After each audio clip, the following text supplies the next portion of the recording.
Hello Chetan. Good morning Deepali. और कोई जो जुड़ रहा हो? चेतन अभी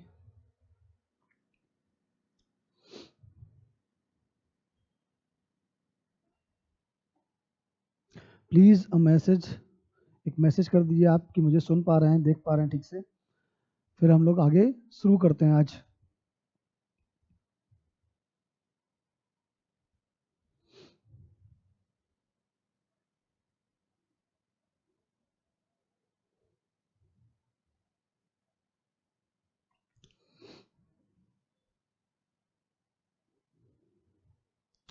गुड मॉर्निंग चेतन। चलिए शुरू करते हैं अपनी क्लास आज की।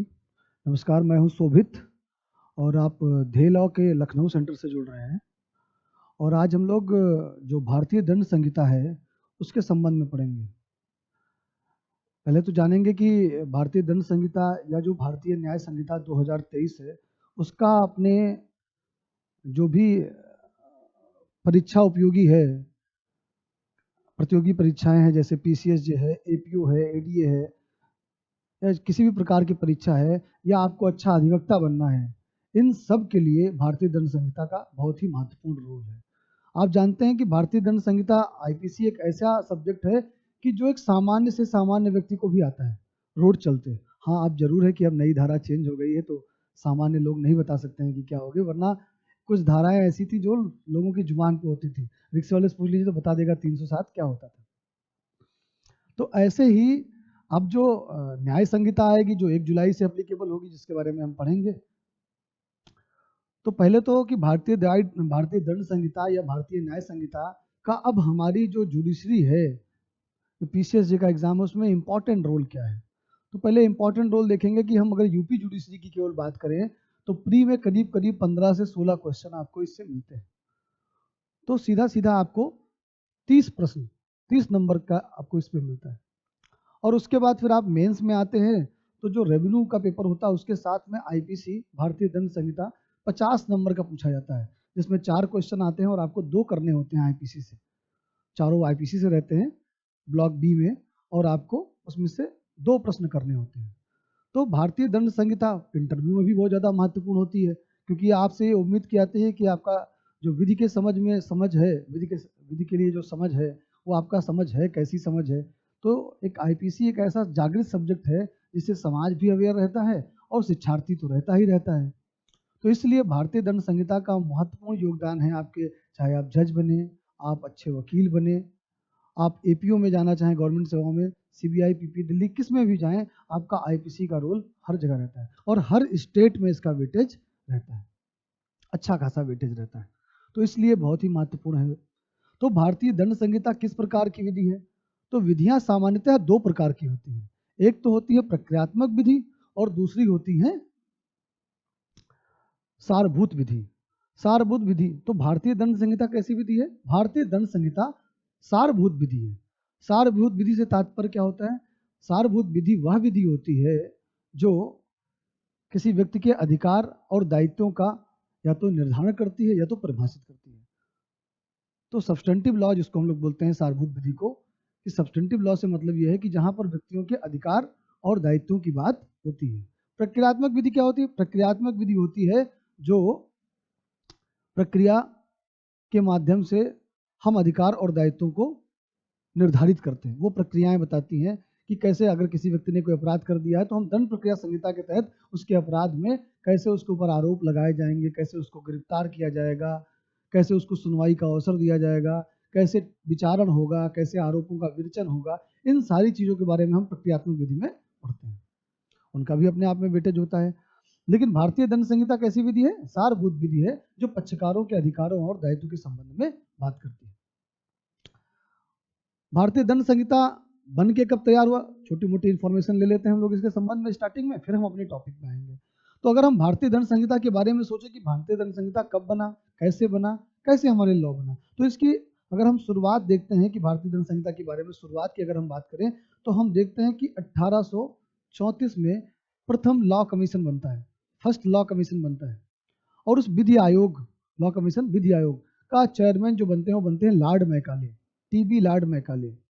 तो मैकाले के अध्यक्षता में कहा गया कि एक लॉ कमीशन बना, प्लस उनको यह भी कहा गया कि वो भारतीय दंड संहिता का प्रारूप तैयार करें, एक लेखा वही तैयार करें जो भारत के लिए, भारत में रहने वाले सभी धर्म जाति पंथ के लोगों के लिए दंड का प्रावधान या उनके आपराधिक विधियों के संबंध में कैसे उनको रेगुलेट किया जाए, उस संबंध में विधि बनाया है। तो लॉर्ड मैकाले ने काफी इस पे सहमत करके एक अधिनियम बनाया, जिसका प्रारूप बनाया भारतीय दंड संहिता, जो हम वर्तमान रूप में देखते हैं। और इसका 1836 तक बनकर तैयार हो गया था, और तत्पश्चात इसका प्रचार प्रसार किया गया, और काफ़ी चीज़ें सुधार करने के बाद 1856 में इसमें कई और मूलभूत सुधार करके इसको 6 अक्टूबर 1860 को इसको गवर्नर जनरल की सहमति मिल जाती है। और 6 अक्टूबर 1860 को जब इसकी सहमति मिल जाती है, और फिर यह लागू होता है 1 जनवरी 1862 से। अब ये सोचने वाली चीज है कि हमारे वहां जब कोई अधिनियम 6 अक्टूबर 1860 को बन गया था, तो उसको लागू होने में क्यों 2 साल लग गए? हमने आपको बताया कि भारतीय दंड संहिता जो है वो एक सारभूत विधि है, और सारभूत विधि के लिए कोई ना कोई प्रक्रिया होनी चाहिए, क्योंकि ये तो केवल अधिकारों और दायित्वों के संबंध में बात करती है। तो जब कभी अधिकार और दायित्व के विषय में आएगा, तो ऐसे अधिकार और दायित्व का प्रवर्तन किस प्रकार कराया जाएगा, उसके संबंध में हमारे पास कोई व्यवस्था नहीं थी। उस व्यवस्था को चरित करने के लिए हमने भारतीय पुलिस, जो हमारा पुलिस अधिनियम बना 1861, हम उसके माध्यम से हमने इसको प्रक्रिया दी, और फिर हमने 1 जनवरी 1862 से इसको लागू किया। आज की डेट में जो वर्तमान हमारी दंड प्रक्रिया संहिता है, जो 1973 के नाम से हम देखते हैं कि दंड प्रक्रिया संहिता सीआरपीसी 1973, उससे पहले वो 1898 में थी, और 98 से पहले जो पुलिस एक्ट था उसके माध्यम से हम प्रक्रिया का प्रयोग करते थे भारतीय दंड संहिता को लागू करने के लिए। 1898 में पहली सीआरपीसी बनती है, और उसमें भी हम देखते हैं कि कार्यपालिका और न्यायपालिका के बीच में काफी हस्तक्षेप होता है। इसलिए 1973 में एक नई संहिता, दंड प्रक्रिया संहिता बनाई गई, जिसमें कार्यपालिका और न्यायपालिका के कार्य को अलग कर दिया गया। तो आप देखते हैं कि 1860 में बना और 1862 में लागू हुआ। इसके पीछे का तर्क आपके पास होना चाहिए। अगर आपसे कोई पूछे तो कहेंगे कि यह सारभूत विधि थी, और इसके लिए कोई प्रक्रिया का वर्णन, स्पष्ट प्रक्रिया का कोई वर्णन नहीं था, और जब प्रक्रिया बना ली गई तो इसको हम लोगों ने लागू कर दिया। आप देखते हैं कि हमारे तीनों आपराधिक विधियां, चाहे वो भारतीय दंड संहिता हो, चाहे दंड प्रक्रिया संहिता हो, या भारतीय साक्ष्य अधिनियम हो, इन तीनों में मूल चूल परिवर्तन करके, इनके नामों में परिवर्तन करके, और जो अंदर के प्रावधान थोड़े बहुत जो नंबर चेंज किए गए हैं, बहुत ही ज्यादा परिवर्तन नहीं है। हाँ, सीआरपीसी में परिवर्तन ज्यादा है, तो उसको हम जब पढ़ेंगे तो उसको देखेंगे। तो हम देखते हैं कि भारतीय दंड संहिता का नाम जो है अब क्या हो गया है, भारतीय न्याय संहिता, बीएनएस बोलते हैं, 2023। तो अगर हम देखें कि भारतीय दंड संहिता कब लागू हुई, कब बन के तैयार हुई, तो 6 अक्टूबर 1860 को, और लागू कब हुई, 1 जनवरी 1862 से हमारी भारतीय दंड संहिता लागू हुई। तत्पश्चात हम देखते हैं कि हमारी तरफ इधर जो हमारी न्याय संहिता बनी, तो न्याय संहिता 2023 में बनी। दोनों में एक खास बात आपको याद करने के लिए होगी कि भारतीय दंड संहिता जो है, ये 1860 का 45वां एक्ट था, और चाहे इसको इत्तिफाक कहें या आपके मदद के लिए कहें, ये 2023 का भी 45वां एक्ट है। तो कभी कभी पूछा जाता है एग्जाम में कि भारतीय दंड संहिता कौन सा एक्ट है, कौन से एक्ट नंबर से तात्पर्य होता है कि उस साल के क्रम में कौन सा अधिनियम पास किया गया। तो 1860 में भी 45 नंबर पर, और 43 में, यहाँ पर 23 में भी 45 में पास किया गया। तो अगर हम देखते हैं कि भारतीय दंड संहिता के अंतर्गत कितनी धाराएं हैं, तो हम देखते हैं कि 23 अध्यायों के अंतर्गत 511 धाराओं में विभक्त किया गया है इनको।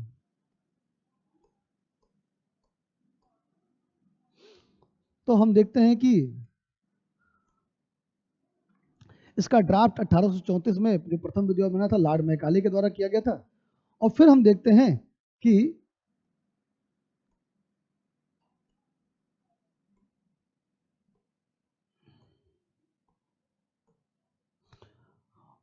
और 6 अक्टूबर 1860 को बना था, 1 जनवरी को लागू हुआ। अच्छा, भारतीय दंड संहिता चूंकि जम्मू और कश्मीर पे नहीं लागू होती थी, क्योंकि वहां पर अपनी संहिता लागू थी, उसका नाम था रणवीर पैनल कोड। तो रणवीर पैनल कोड वहां पर लागू था। लेकिन 31 अक्टूबर 2019 से जब वहां पर आर्टिकल 370 में बदलाव कर दिया गया 5 अगस्त 2019 को, उसके बाद से 31 अक्टूबर 2009 से भारतीय दंड संहिता को संपूर्ण भारत में लागू कर दिया गया। मतलब जो जम्मू कश्मीर का राज्य भाग था उस पर भी लागू कर दिया गया। और इसमें कुल 23 धाराएं हैं और 511 धाराएं हैं और 23 अध्यायों में विभक्त है। इसी प्रकार अगर हम बीएनएस की बात करें, जो नया अधिनियम हमारा बन के तैयार हुआ है, तो इसको हम देखते हैं कि ये भी 2023 का अधिनियम संख्या 45 है और ये 25 दिसंबर 2023 को पास हो गया। राष्ट्रपति ने इसको संस्तुति दे दी 25 दिसंबर 2023 को, और बता दिया गया कि ये कब से लागू होगा, तो 1 जुलाई 2024 से। क्योंकि बीएनएस जो भारतीय न्याय संहिता, उसके अधिनियम 1 में बता दिया गया था कि केंद्र सरकार बताएगी कि किस तिथि से कौन से प्रावधान कैसे कैसे लागू होंगे। तो केंद्र सरकार ने नोटिफाई कर दिया कि 1 जुलाई 2024 से लागू हो जाएंगे। तो अपनी जो नई भारतीय न्याय संहिता है, इसमें कुल 20 अध्याय हैं और 358 धाराएं हैं। तो जैसे कि देखते हैं कि पहले 23 अध्यायों में 511 धाराएं थी, अब हम 20 अध्यायों के अंतर्गत 358 धाराओं को पढ़ेंगे इस संहिता के अंतर्गत। और हमने इसका आपको महत्वपूर्ण प्रयोजन बताया कि जो दोनों संहिताएं हैं, इसमें एक नंबर्स का चेंज है, बहुत ज्यादा महत्वपूर्ण चेंज नहीं है। कुछ जहां पर पनिशमेंट थे, कुछ जहां फाइन थे, जुर्माना था, उन जुर्मानाओं को बढ़ा दिया गया है। तो अलग अलग जुर्माने जब हम पढ़ेंगे तो उनको हम देख लेंगे उनके साथ ही। तो भारतीय दंड संहिता के संबंध में जो हमने आपको देना था कि विधि दो प्रकार की होती है, एक तो सारभूत विधि और प्रक्रियात्मक विधि। सारभूत में अधिकार और दायित्वों की बात होती है, और इसके पश्चात जब हम देखते हैं कि प्रक्रियात्मक क्या करता है, प्रक्रियात्मक विधि अधिकार और दायित्वों के प्रवर्तन करने में प्रयोग किया जाता है। तो भारतीय दंड संहिता, चूंकि आप लोग, उम्मीद करता हूं कि आप लोग एलएलबी कर चुके होंगे या एलएलबी कर रहे होंगे, तो आपसे उम्मीद यही है कि आप ने ये सब्जेक्ट तो जरूर से जरूर इंटरेस्टिंग रूप से पढ़ा होगा। लेकिन जब हम आईपीसी पढ़ते हैं, तो हम आईपीसी पढ़ते समय 307, 302, 300, 299, चोरी, लूट, डकैती क्या होते हैं, ये स्पेसिफिक ऑफेंसेस को पढ़ने में रहते हैं। लेकिन जब यही स्पेसिफिक ऑफेंसेज, जो ये अलग अलग प्रकार के अपराध हैं, जब ये कई व्यक्तियों के द्वारा करते हैं, तो हर एफआईआर में हमको दिख जाता है कि धारा 34 लगी रहती है, 120 ए लगा रहता है। तो क्यों लगा रहता है? जब किसी ने मर्डर किया तो 302 लग गया, 302 में उसको सजा मिल जाएगी। 300 के अंतर्गत हत्या को परिभाषित कर दिया गया और हत्या का दंड 302 में दे दिया गया। लेकिन हम देखते हैं कि जहां एक से अधिक व्यक्तियों के द्वारा कोई हत्या की जाती है, वहां पर हम देखते हैं कि ये धारा कहीं 34 मिल जाती है, कहीं 120 भी मिल जाती है, 120 ए मिल जाती है। तो 120 ए षड्यंत्र की बात करता है, जहां दो या दो से अधिक व्यक्ति मिलकर कोई अवैध कार्य करते हैं या किसी वैध कार्य को अवैध तरीके से करते हैं, तो उनके ऊपर षड्यंत्र के लिए दोषी होते हैं वो उस प्रकार से। और एक सिद्धांत होता है सामान्य आशय का सिद्धांत। ड्यूरिंग एलएलबी हमको लगता है कि ये सिद्धांत पता नहीं क्यों यहाँ बना दिया गया है, इसका क्या रिलेवेंस है, क्योंकि जब स्पेसिफिक ऑफेंसेस दे दिए गए हैं तो फिर ये क्यों दिया गया है। लेकिन ये बहुत ही महत्वपूर्ण नियम है, इसका अपना एक इतिहास है। सर्वप्रथम 1838 में एक वाद में, अंग्रेजी वाद में, ये न्यायालय के द्वारा अवधारित किया गया कि जब कोई अपराध किया जाता है तो उस अपराध में हो सकता है कि एक से अधिक व्यक्तियों का योगदान रहा हो। तो जिसने अपराध किया है मूलतः उसी को दंडित न कर कर जिन जिन का उस अपराध में रहा हो, जो जो उस अपराध से परिचित रहे हो, उन सब के दायित्वों का निर्धारण किया जाना चाहिए। तो धारा 34 के संबंध में कहते हैं कि धारा 34 से लेकर 38 के संबंध में कहते हैं कि ये सामान्य आशय या सामान्य दायित्व का सिद्धांत है। तो भारतीय दंड संहिता के अंतर्गत हम विभिन्न प्रावधान ऐसे पढ़ते हैं जहां पर कोई अपराध जब अकेले न कर कर समूह के रूप में किया जाता है तो उसके लिए उसको दंडित बनाया जाता है। मात्र धारा 34 है जहां पर समूह में किया जाता है, लेकिन इसके लिए कोई दंड का प्रावधान नहीं है। क्यों नहीं है दंड का प्रावधान? प्रश्न उठना चाहिए। विधि के विद्यार्थियों के लिए जरूरी है कि वो सोचे कब आया, क्यों आया, कहाँ आया, कैसे आया, किसके लिए आया। तो धारा 34 के संबंध में अगर हम देखते हैं कि दंड का प्रावधान तो है नहीं, लेकिन हर एफआईआर में ये लगा रहता है। क्या रीजन है भाई इसका?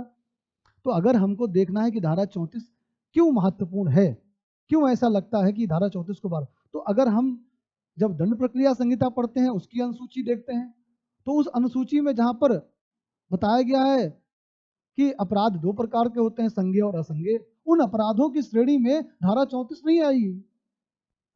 तो ये सारभूत अपराध नहीं है, ये क्या है, एक निर्वाचनात्मक या यह साक्ष्य का नियम है। धारा 34 को हम क्या कहते हैं, साक्ष्य का नियम कहते हैं। और ये साक्ष्य के नियम के नाते हम जब कोई सारभूत अपराध किया जाता है, और जब सारभूत अपराध एक से अधिक व्यक्तियों के द्वारा किया जाता है, मोर देन वन पर्सन के द्वारा किया जाता है, तब हम धारा 34 की सहारा लेकर हम उस अपराध में सम्मिलित उन सभी व्यक्तियों को जो उस अपराध में पूर्व से परिचित होते हुए सम्मिलित होते हैं, भले उन्होंने कोई छोटा ही काम क्यों न किया हो, उस अपराध के पूरे कार्य के लिए उनकी जिम्मेदारी बनती है। तो जब हम देखते हैं कि भारतीय दंड संहिता धारा 34, तो हम पहले देखेंगे कि भारतीय दंड संहिता जो धारा 34 है, उसके वर्तमान परिप्रेक्ष्य में जो नए अधिनियम बनाया गया, वहां पर उसकी भूमिका क्या रखी गई है। तो ये हम देखते हैं कि भारतीय जो न्याय संहिता बनाई गई है वर्तमान में, तो हमको पता है कि भारतीय दंड संहिता में ये आईपीसी में धारा 34 में बता दिया गया सामान्य आशय से संबंधित प्रावधान, लेकिन इसके संबंधित प्रावधान अब जो नई संहिता है वहां पर कहां बताया गया है। तो हम देखते हैं कि भारतीय न्याय संहिता अधिनियम 2023, ये भी देखिए अधिनियम संख्या 45, जिसका प्रवर्तन 1 जुलाई 2024 को होना है। सामान्य आशय से संबंधित प्रावधान धारा 3, धारा 3 कहाँ आती है, साधारण स्पष्टीकरण का एक चैप्टर बनाया गया, जो अभी तक हम पूर्व वाली जो भारतीय दंड संहिता थी उसमें हम देखते थे कि धारा 6 से लेके 52A तक हम देखते थे साधारण स्पष्टीकरण, जर्नल एक्सप्लेनेशन वाला चैप्टर पढ़ते थे, जिसमें सामान्य बातों को परिभाषित कर दिया जाता था। और उन बातों को परिभाषित करने का तात्पर्य होता था कि जिन शब्दों को साधारण स्पष्टीकरण में परिभाषित कर दिया गया है, पूरे अधिनियम में अगर उन शब्दों का प्रयोग किया जाएगा तो उन शब्दों का वही अर्थ लगाया जाएगा जो साधारण स्पष्टीकरण वाले खंड में बताया गया है।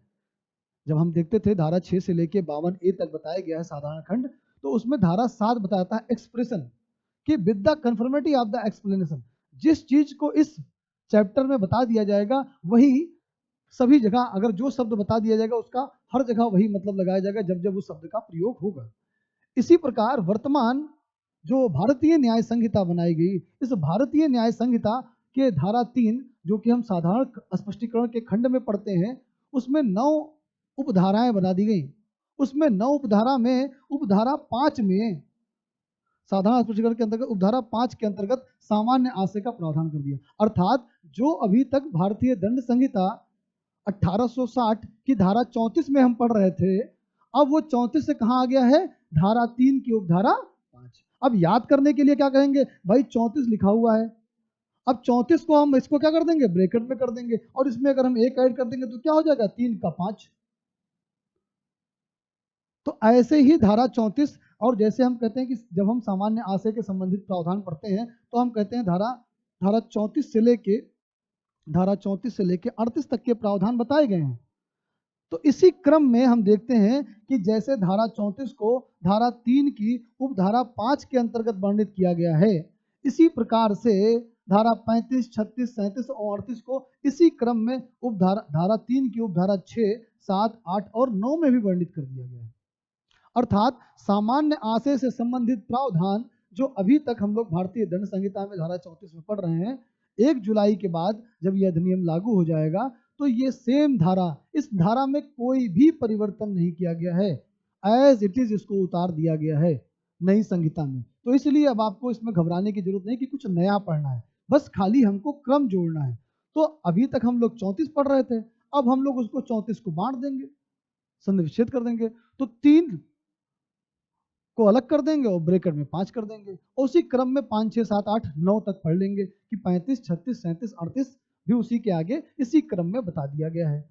तो वर्तमान संहिता जो अभी भारतीय दंड संहिता लागू है, उसमें धारा 34, जो भविष्य में संहिता लागू होगी उसमें धारा 3 की उपधारा 5, जिसके अंतर्गत जो परिभाषाएं बताई गई, सामान्य आशय के संबंध में बताया गया, उसमें कोई भी परिवर्तन नहीं किया गया है, वो सेम की सेम है, समान रूप से उनको रखा गया है।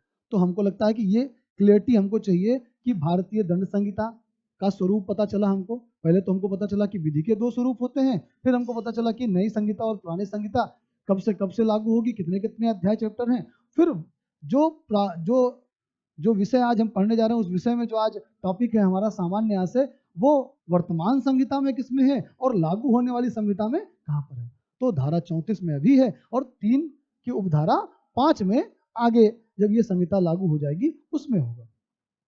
अब हम आते हैं अपने विषय सामान्य आशय के टॉपिक के ऊपर कि सामान्य आशय से क्या समझते हैं। अब आपको वर्ड ही लग रहा है, शब्द को सुनने में ही लग रहा है सामान्य आशय, एक साथ सबका आशय। जब हम कोई काम एक साथ सोचते हैं, एक साथ करने के लिए तय कर लेते हैं, तो ऐसा तो है नहीं कि एक मन में जो सोचा गया वही सारा मन सोच ले, हो नहीं सकता है। तो कहते हैं जब एक मन ने अपने मन के आइडिया को, अपने विचार को किसी के सामने रखा और सामने वाले ने उस पर सहमति दे दी, तो हम कहते हैं कि हमारा और उसका आशय क्या हो गया, समान हो गया। तो ऐसे समान आशय के संबंध में जब किसी अपराध के संबंध में कोई समान, तो क्या किसी आपराधिक कृत्य को करने के लिए जब एक से अधिक व्यक्ति सहमत हो जाते हैं, तो ऐसे एक से अधिक व्यक्तियों के संबंध में हम धारा 34 का प्रयोग करते हैं। तो धारा 34 का एक परिचय देखते हैं कि अपराध में कब किसी व्यक्ति को कैसे कैसे दोषी बनाया जाता है, किस प्रकार से वो अपराध करता है, तब हम उसकी बात करते हैं। तो परिचय के रूप में देखें कि ये संयुक्त दायित्व से संबंधित प्रावधान होता क्या है। तो भारतीय दंड संहिता में हमने आपसे बताया कि कुछ ऐसे प्रावधान हैं कि जो एक व्यक्तियों के दायित्व को निर्धारित करते हुए दूसरे के अन्य लोगों के साथ मिलकर कोई अपराध करते हैं। मतलब हम इसको कहते हैं आन्वयिक दायित्व। जब किसी एक व्यक्ति, दोनों प्रश्न पूछे जब आपसे पीसीएसजे में मेंस में क्वेश्चन पूछा जाता है या प्री में क्वेश्चन पूछा जाता है, तो कहीं कहीं पर तो संयुक्त दायित्व लिख जाता है, सामान्य आशय को लिख जाता है, कहीं कहीं कंस्ट्रक्टिव लायबिलिटी लिख जाती है। तो कंस्ट्रक्टिव लायबिलिटी जैसी चीज क्या होती है, तो हम देखते हैं कि सामान्य आशय से तात्पर्य है कि जहां पर एक से अधिक व्यक्तियों ने किसी आपराधिक कृत्य को एक सबके सामान्य आशय के अग्रसर में करते हुए भाग लिया है, तो सामान्य आशय के लिए हर एक व्यक्ति उस अपराध के कार्य के लिए दोषी होता है। इसी प्रकार जब हम अन्वयिक दायित्व की बात करते हैं, अन्वयिक दायित्व या कंस्ट्रक्टिव लायबिलिटी जिसको बोलते हैं, ये इसी का एक समानार्थी शब्द है। इसका तात्पर्य है कि जब एक व्यक्ति के कार्य को देखकर किसी दूसरे व्यक्ति के कार्य का निर्धारण कर दिया जाता है, उस एक्सटेंट तक पहुंचा दिया जाता है, तो हम उसको क्या बोलते हैं, कंस्ट्रक्टिव लायबिलिटी। हम संयुक्त दायित्व को स्थापित करते हैं कि दोनों व्यक्तियों के बीच में जो कार्य किया गया है, ऐसे कार्य के बीच में आपस में क्या संबंध थे, उसी से हम इनका सामान्य आशय पता करते हैं।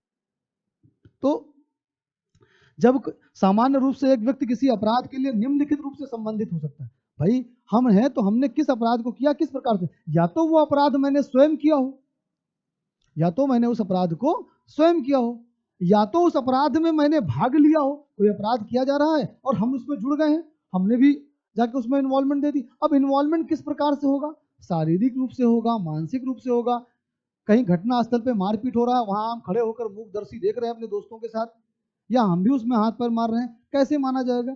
फिर तीसरा है कि जब हम अपराध स्वयं नहीं करते हैं, हम तीसरे पक्षकार को प्रेरित करते हैं। मतलब हम दुष्पीड़न के द्वारा, हम जब किसी से अन्य से अपराध करवाते हैं, मतलब दूषित मन हमारा है और उस दूषित मन के जरिए हम किसी अन्य व्यक्ति को उकसाते हैं, दुष्पीड़न करते हैं उसका, या उसकी सासे सहायता करते हैं उस अपराध को करने में, तब होता है। और चौथा प्रकार है कि जब कोई अपराध कर चुका होता है तो हम उसको न्याय से बचाने के लिए उसको छुपाते हैं, बचाते हैं, उसकी मदद करते हैं।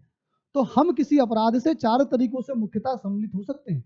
या तो वो अपराध हम स्वयं करें, या तो अपराध में हम सम्मिलित होकर भाग लेकर काम करें, या तो अपराध हम स्वयं न कर किसी अन्य को प्रेरित करें, और चौथा बता दिया गया कि जहां पर अपराध जो किया जा रहा है, ऐसे अपराध करने के पश्चात किसी अपराधी को बचाना या उस अपराध के संबंध में उसको बचाने के लिए, उसके द्वारा किए गए अपराध को छुपाने के लिए सारी उसकी मदद करना, ये सारे क्या हैं, कहीं ना कहीं हमको किसी न किसी अपराध की संलिप्तता से जोड़ देते हैं। तो ये 4 प्रकार बताए गए जहां से संभवतः व्यक्ति किसी अपराध से संबंधित हो जाता है। तो हम देखते हैं कि हम भारतीय दंड संहिता में विभिन्न प्रकार के जगह बताए गए हैं कि कैसे कैसे अपराध से संबंधित चीजें होती हैं। तो हमको ये समझना है दीपाली, चेतन जी, कि जब हम तैयारी कर रहे हो तो हमको तैयारी करते समय ये देखना है कि हम जो पढ़ रहे हैं वो रेलिवेंट है कि नहीं रेलिवेंट है, वो कैसे रेलिवेंट होगा। तो तो इसीलिए जब विधि के विद्यार्थी को चाहिए कि हम जब पढ़ रहे हैं वो कैसे पढ़ रहे हैं, क्यों पढ़ रहे हैं, किस लिए पढ़ रहे हैं, तो क्यों पढ़ रहे हैं, तो ये हमको पता है कि भाई पीसीएसजी एपीओ या अच्छा वकील ही बनना होगा, क्यों नहीं, या अच्छा विधिवेत्ता बनना होगा हमको, तो हमको कम से कम इस चीज का नॉलेज होना चाहिए। और जब हमारे पास नॉलेज होगा कि धारा 34 हर जगह लगी रहती है, क्यों लगी रहती है, हम इसको एक्सप्लेन कर पाएंगे। एग्जाम पॉइंट ऑफ व्यू से हम अगर देखें तो हमारे लिए नंबर हमेशा, आप देखेंगे अगर बैक ईयर का मेंस का पेपर उठा के देखेंगे तो आपको 34 कहीं ना कहीं सामान्य आशय से रिलेटेड क्वेश्चन मिलेगा। और कोई ऐसा प्रीलिम्स नहीं होता होगा एक आधा छोड़कर कि जहां पर इससे संबंधित प्रावधान न रहते हो, या तो प्रावधान रहते हैं या तो केस रहते हैं।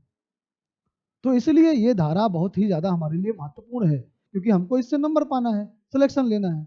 तो इसलिए हमने जिस प्रकार से इसको आपको बताया कि विधि 2 प्रकार से होती है, कैसे बनी, कब लागू हुई, कैसे कैसे लागू हो रही है, और परिचय के रूप में देखा कि कोई व्यक्ति किसी अपराध से किस प्रकार से संबंधित हो सकता है। तो सामान्यतः 4 तरीके से हो सकता है। यदि वह अपराध में स्वयं पार्टिसिपेशन भाग करता है, या तो वो स्वयं अपराध करता है, या वो किसी अपराध स्वयं ना कर कर किसी अन्य को प्रेरित करता है, और अपराध करते समय अगर हम देखते हैं कि वो जो अपराध करके आया है उसको बचाने के लिए कार्य करता है। तो ये 4 प्रकार से चीजें बता दी गई हैं। अब जो हमारा आज का टॉपिक है सामान्य आशय, उसी से संबंधित प्रावधान पढ़ेंगे। उसका हमने एक मोटा मोटा सिनॉप्सिस आपने बना लिया कि अगर इतना सिनॉप्सिस ही आप देख लेंगे तो आपका प्री और रिवीजन के लिए, मेंस के लिए पर्याप्त होगा। अगर आप इसको देख लेते हैं, भाई हमको जब भी आज की डेट में जो पीसीएसजे में चल रहा है पैटर्न, उस पैटर्न में क्या है कि हमको टू द पॉइंट चीजें लिखनी होती है, गाथा नहीं लिखनी है। तो टू द पॉइंट लिखना है तो हमको पहले उसका एक सिनॉप्सिस पता होना चाहिए कि हम जो ये पढ़ने जा रहे हैं उसमें क्या क्या क्या आवश्यक हो सकता है। तो जब हम पढ़ेंगे इस धारा 34 को पढ़ेंगे तो उसमें भारतीय दंड संहिता की धारा 34 पढ़ेंगे कि 34 में क्या सामान्य आशय के संबंध में बताया गया है। तत्पश्चात हम उसके आवश्यक तत्व पढ़ेंगे। तो धारा 34 के अगर हम आवश्यक तत्व देखते हैं तो उसमें बताया गया है कि आपराधिक कृत्य कार्य कई व्यक्तियों के द्वारा, ऐसा आपराधिक कृत्य कई व्यक्तियों के द्वारा किया जाना चाहिए, सामान्य आशय में किया जाना चाहिए, ऐसा सामान्य आशय कार्य सामान्य आशय को अग्रसर करने के लिए किया गया हो। तो ये 4 आवश्यक तत्व होते हैं, तो वो सभी अपने कार्य के लिए दायी होंगे, मानो कि उन्होंने ही वो अपराध अकेले किया है। आपसे रिक्वेस्ट है कि अगर आपके पास बेरेक्ट है तो जरूर से जरूर उसको खोल के बैठे। इसमें महत्वपूर्ण बात जो हम पढ़ेंगे, वरिंदर कुमार घोष बनाम इम्परर, जिसको कि हम पोस्ट ऑफिस केस के नाम से भी जानते हैं। दूसरा महत्वपूर्ण केस है महबूब शाह बनाम इम्परर, इंडस केस के नाम से इसको हम जानते हैं। और फिर पांडुरंगा वर्सेज बनाम हैदराबाद का केस है, हैदराबाद राज्य का केस है। बीएम दौना का केस पढ़ेंगे, ऋषिदेव पांडे का केस पढ़ेंगे, श्री कांतैया बनाम बॉम्बई राज का केस पढ़ेंगे, और जीएन देसाई का केस पढ़ेंगे। ये इतने महत्वपूर्ण केस हम लोग धारा 34 में पढ़ेंगे। फिर धारा 34 का संबंध हम देखते हैं धारा 149 से, सामान्य उद्देश्य से। तो उसमें हम क्या पढ़ेंगे कि सामान्य उद्देश्य क्या होता है, सामान्य उद्देश्य के क्या क्या आवश्यक तत्व होते हैं, और उसमें जो निर्णित केस है उसको पढ़ेंगे। इतनी चीजें पढ़ने के बाद फिर हम धारा 34 पर शुरू करेंगे अपनी कार्यक्रम कि ज्वाइंट लायबिलिटी क्या होती है। तो अगर हम देखते हैं, जैसे कि हम लोग आपको बताया कि इस संहिता के अंतर्गत कई ऐसे संयुक्त आयोग से संबंधित प्रावधान किए गए हैं जिसमें धारा 34 के अंतर्गत सामान्य आशय के लिए बात बताएगी कि सामान्य आशय क्या होता है। तो अगर सामान्य आशय क्या होता है जानना है तो पहले हमको धारा 34 पढ़नी पड़ेगी। धारा 34 पर अक्सर पीटी का क्वेश्चन आता है, और पीटी के क्वेश्चन में वो ऑप्शन में दे देता है कि सामान्य आशय में कितने लोग सम्मिलित होते हैं। तो लिखा रहता है एक से अधिक, एक या एक से अधिक, दो या दो से अधिक, या दो। अब अगर हम बेरेट पे जाते हैं तो बेरेट में ये सारी बातें वर्डिंग नहीं लिखी हुई है, लिखा है कई व्यक्तियों द्वारा। तो जहां पर ये शुरू होता है कि कई व्यक्तियों द्वारा, अर्थात जब भी ऐसा ऑप्शन आए तो उस ऑप्शन में हमको क्या लगाना होता है, एक से अधिक व्यक्ति। एक या अधिक व्यक्ति नहीं, दो या अधिक व्यक्ति नहीं, क्या लगाएंगे, एक से अधिक व्यक्ति। और जब एक से अधिक व्यक्ति का ऑप्शन ना हो तब क्या लगाएंगे, दो या दो से अधिक व्यक्ति। तो धारा 34 भारतीय दंड संहिता में जो हम लोग पढ़ेंगे कि धारा 34 के अनुसार जब कई व्यक्तियों द्वारा संयुक्त रूप से कोई आपराधिक कृत्य किया जाता है, तो आप पहली लाइन पे ही फोकस करेंगे। देखिए बेरेट को समझना बहुत जरूरी है, बेरेट को पढ़ना आना जाना चाहिए, क्योंकि सारा सिलेक्शन जो आपका है वो बेरेट पे डिपेंड करता है आज की डेट में। तो बेरेट पे कमांड होना चाहिए हमारा। तो लिखा हुआ है कि जब कई व्यक्तियों द्वारा संयुक्त रूप से कोई आपराधिक कार्य किया जाता है, अर्थात एक से अधिक व्यक्ति द्वारा। जब एक से अधिक व्यक्ति का ऑप्शन नहीं होगा तभी हम दो या दो से अधिक व्यक्ति का ऑप्शन लगाएंगे। सामान्यतः हम क्या लगाएंगे, एक से अधिक, तो कई व्यक्तियों द्वारा। फिर लिखा है आपराधिक कृत्य। तो आपराधिक कृत्य से तात्पर्य क्या है? आपराधिक कृत्य से तात्पर्य ऐसे कृत्य है। तो पहले आया आपराधिक और दूसरा आया कृत्य। कृत्य अर्थात कार्य। कार्य मतलब जब कई कार्यों को मिलाकर एक सीरीज ऑफ एक्ट, कार्यों की एक श्रृंखला बन जाती है, उस कार्य की श्रृंखला को हम बोलते हैं सीरीज ऑफ एक्ट। तो जब हम पढ़ेंगे धारा, इसी अधिनियम की धारा 32 और 33 पढ़ते हैं, जहां पर बताया गया कार्य और लोभ के संबंध में परिभाषा बताई गई है, तो वहां बताई गई है कि कार्य के अंतर्गत एक कार्य जब कई कार्यों को मिलाकर बनता है, तो कई कार्यों को मिलाकर हम क्या कर देते हैं, कार्यों की एक श्रृंखला। Single act is called series of act and single omission is called series of omission. तो कई छोटे छोटे कार्यों को मिलाकर हम एक कार्य कह देते हैं, और ऐसे ही कई लोप मिलाकर हम एक लोप कह देते हैं। और कह दिया जाता है कि अवैध कार्य में लोप सम्मिलित है। धारा 32 और 33 के अंतर्गत इसकी परिभाषा हम लोग पढ़ते हैं वर्तमान समय में। तो 32 और 33 में इसकी परिभाषा पढ़ते हैं। तो आपराधिक कृत्य में क्या होता है, पहले कार्य आता है। तो कार्य के अंतर्गत क्या क्या चीजें आ सकती हैं? तो जब भी कोई व्यक्ति कोई अपराध करने चलता है तो उस अपराध में कई प्रकार के कार्य होते हैं। अर्थात हमको मान लीजिए कि कोई बैंक लूटना है।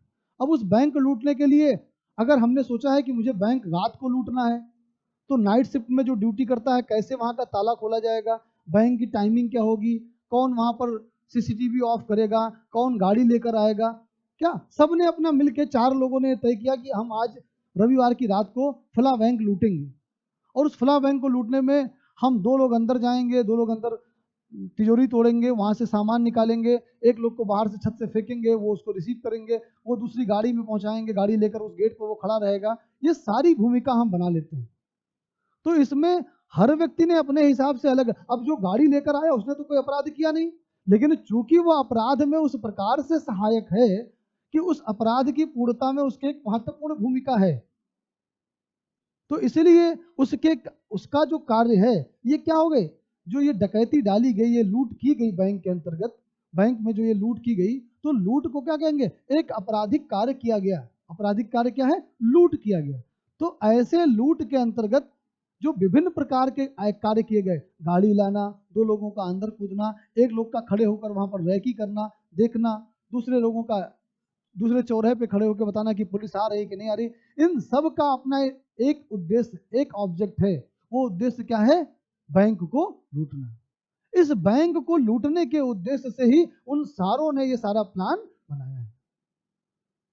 तो जहां पर सबने अपनी जो अलग अलग भूमिका मिलाई है, इन अलग अलग कार्यों को मिलाकर एक आपराधिक कृत्य किया गया।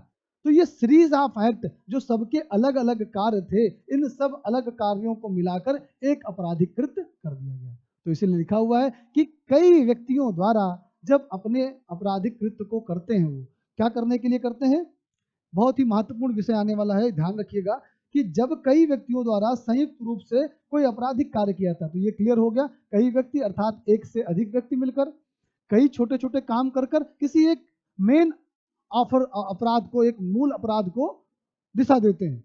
जैसे मैंने आपको बताया अभी लूट का एग्जाम्पल कि 4 लोग मिलकर, 5 लोग मिलकर ये प्लान करते हैं कि हम लूट करेंगे, 2 लोग बैंक के अंदर जाएंगे, एक बाहर खड़े के ध्यान रखेंगे, एक गाड़ी लेकर आएंगे, एक आगे चौराहे पर बताएंगे कि पुलिस आ रही कि नहीं आ रही। ये इतने लोगों ने मिलकर एक उद्देश्य को पूर्त किया, चोरी।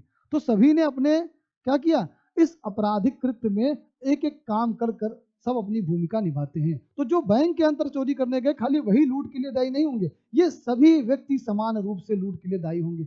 क्यों होंगे, इसका जवाब हमको अगली लाइन में लिखेगा। लिखा है सबके सामान्य आशय को अग्रसर करने में, सबके सामान्य आशय में अग्रसर करने में। अब इस लाइन का भी एक इतिहास है।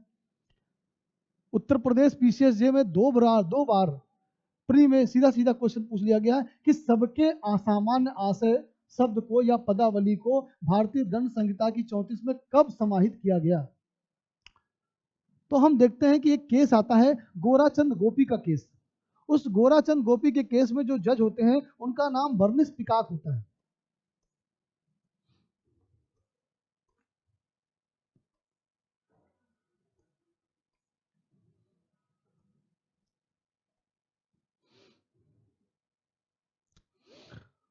बर्निस्पिकाक होता है।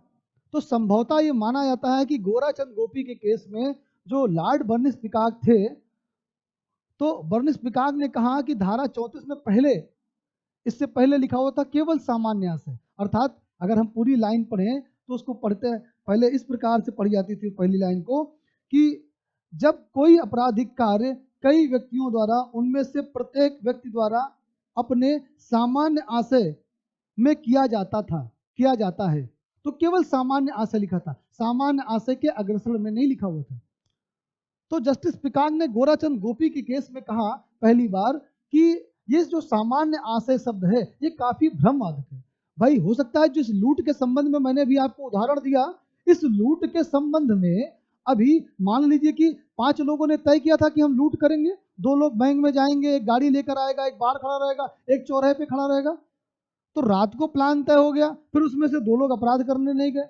तो अगर खाली सामान्य आशय शब्द लिखा रहता तो वो अगर अपने घर पे बैठे रहते या उनको पाप बोध हो जाता, पश्चाताप हो जाता कि नहीं हम गलत काम नहीं करेंगे, और वो रुक जाते अपराध करने से, ना जाते वो अभी तैयारी के मोड पे ही रहते और काम छोड़ देते। तो उन्होंने कहा काफी संदेहास्पद लगता है कि खाली सामान्य आशय शब्द का यहाँ प्रयोग किया जाना। अगर यहाँ पर यह प्रयोग किया जाए कि सामान्य आशय को अग्रसर करने में, तो इससे क्या होगा कि जो कॉमन इंटेंशन, जो सामान्य आशय इन सभी व्यक्तियों के बीच में उस आपराधिक कार्य को करने के लिए बना है, उस आपराधिक कार्य को करते समय भी उन सबका वही सामान्य आशय रहा होगा।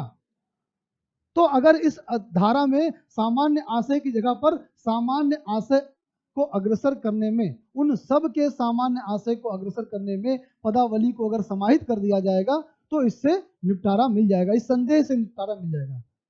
क्योंकि ये बात एक्सप्रेसली इस वाद में कही गई। किंतु अगर हम देखते हैं सामान्य आशय के संबंध में 1877 पहले जो केस मिलते हैं हमको, उन वादों में भी जब सामान्य आशय शब्द का निर्वचन किया जाता था तो सामान्य आशय के अग्रसर में ही किया जाता था, किंतु जो विधायिका के द्वारा निर्मित विधि है उसके अंतर्गत ये चीज लिखी नहीं थी। वो तो न्यायालय अपने हिसाब से करता था कि कितने जो अभियुक्त गण है उनका अपना अपना सामान्य आशय को रखते हुए इस कार्य को किया था। क्या सबका सामान्य आशय ऐसे अपराध को करते समय था? वही सोच थी सबकी। तो ये न्यायालय के द्वारा प्रेज्यूम, लेकिन ऐसा संहिता में नहीं था। तो संभवतः ये कहा जाता है कि 1870 में तो यूपी पीसीएसजे में 2 बार क्वेश्चन पूछ चुका है, 2 नंबर का सिंपल सा क्वेश्चन। सोचिए अगर आप टफ क्वेश्चन सही करते हैं तो सही करते हैं, लेकिन अगर आसान क्वेश्चन करते हैं तो भी आपको नंबर मिलता है। तो इसमें टिप पर याद होना है कि भारतीय दंड संहिता की के संशोधन के द्वारा धारा 34 में सामान्य आशय की जगह पर सबके सामान्य आशय को अग्रसर करने की पदावली जोड़ी गई। तो ये 1870 में जोड़ी गई। सीधा सीधे प्रश्न का सीधा सीधा उत्तर। तो हमको अगर देखें कि प्रीलिम्स के लिए कितना इंपॉर्टेंट है, ये 1.5 लाइन अभी हमने पढ़ी, कई व्यक्तियों द्वारा कई बार क्वेश्चन पूछा गया है, 1 से अधिक व्यक्ति, 2 से अधिक व्यक्ति, 2 या 2 से अधिक व्यक्ति। तो हमारे दिमाग में क्लियर हो गया कि 1 से अधिक व्यक्ति होंगे तो आएगा। तो अगर 1 से अधिक व्यक्ति का ऑप्शन नहीं होगा तो या 2 से अधिक व्यक्ति का ऑप्शन आएगा। इसके बाद जब हम देखते हैं कि आपराधिक कृत्य के संबंध में देखा हम लोगों ने कि छोटे छोटे कार्य मिलाकर जो एक संपूर्ण कार्य बनता है उसको हम क्या कह देते हैं? श्रृंखला, कार्यों की श्रृंखला, series of act. A single act is called a series of act की बात करते हैं हम लोग।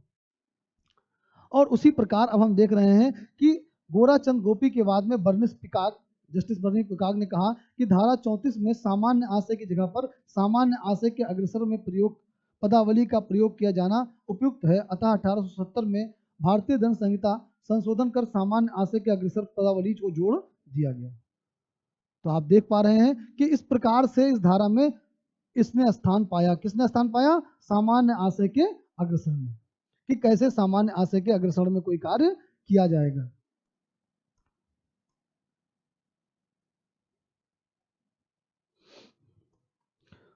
तो धारा 34 में हम लोगों ने पढ़ा कि जब कई व्यक्तियों के द्वारा संयुक्त रूप से कोई आपराधिक कार्य किया जाता है तो सबके सामान्य आशय को अग्रसर करने में, तो उनमें से प्रत्येक व्यक्ति उस कार्य के लिए उसी प्रकार दायी होता है जैसे वह कार्य उसने अकेले ही किया हो। अब जैसे उस कार्य को उसने अकेले ही किया तो तात्पर्य क्या होता है? यहाँ ये कहने का तात्पर्य कर रहा है यह धारा कि जब कई व्यक्तियों के द्वारा कोई आपराधिक कार्य किया गया तो हमने आपसे बताया कि उस आपराधिक कृत्य में जो भी सहयोग उस अपराध को जानते हुए किसी ने किया, जानते हुए उसमें सहभागिता की, वो उस अपराध के लिए अंतर्गत दोषी माना जाएगा। क्यों? क्योंकि उसने उन सब के सामान्य आशय को अग्रसर करने में काम किया है। उसने कहा कि बैंक में डकैती चलनी है, हमको एक ड्रिल मशीन चाहिए, तिजोरी काटने के लिए हमको एक गैस वाली मशीन चाहिए। एक ने कहा ठीक है, हम इसकी व्यवस्था कर देंगे, ये जानते हुए कि बैंक उसका प्रयोग कहाँ होना है। इस प्रकार मस्तिष्कों का पूर्व मिलन जब हो जाता है तो कहा जाता है कि उस आपराधिक कृत्य में उसका एक काम ही उस सारे अपराध के लिए उसको भी दोषी बना देता है। तो यहां पर धारा 34 ये बताना चाहती है कि जब कई व्यक्तियों के द्वारा कोई आपराधिक कृत्य उन सब के सामान्य आशय को अग्रसर करने में किया जाता है तो ये समझा जाता है कि वह कार्य जितने व्यक्ति थे ये माना जाएगा उन सब ने अकेले अकेले उस अपराध को किया है और उनका दायित्व अकेले अकेले बनेगा। अर्थात जब हमने जो लूट का एक दृष्टांत लिया, उदाहरण लिया, उसमें जितने व्यक्ति सम्मिलित थे, जो चौराहे पे खड़ा हुआ था इस पर्पस से, जो बैंक के बाहर रैकी कर रहा था, जो गाड़ी लेकर आ रहा था, जो अंदर लूट कर रहा था, उन सब का सामान्य आशय क्या था? बैंक में लूट करना। और सब उसी सामान्य आशय को अग्रसर करने में कार्य कर रहे थे। तो जब ऐसे सामान्य आशय को अग्रसर करने में कर रहे थे तो उन सब की जिम्मेदारी लूट के लिए होगी, ना कि केवल गाड़ी लाने के लिए होगी, ना केवल बाहर पहरादारी के लिए होगी। तो हमारे दिमाग में धारा 34 अब दिख रहा होगा हमको कि हर अपराध में धारा 34 क्यों लगा दिया जाता है। जहां कोई अपराध केवल एक ही व्यक्ति द्वारा किया जाएगा वहां तो नहीं लगाया जाएगा। ये वही, इसी बात पर अभी एक महत्वपूर्ण केस पढ़ेंगे हम लोग, बीएम दाउना बनाम बंबई राज।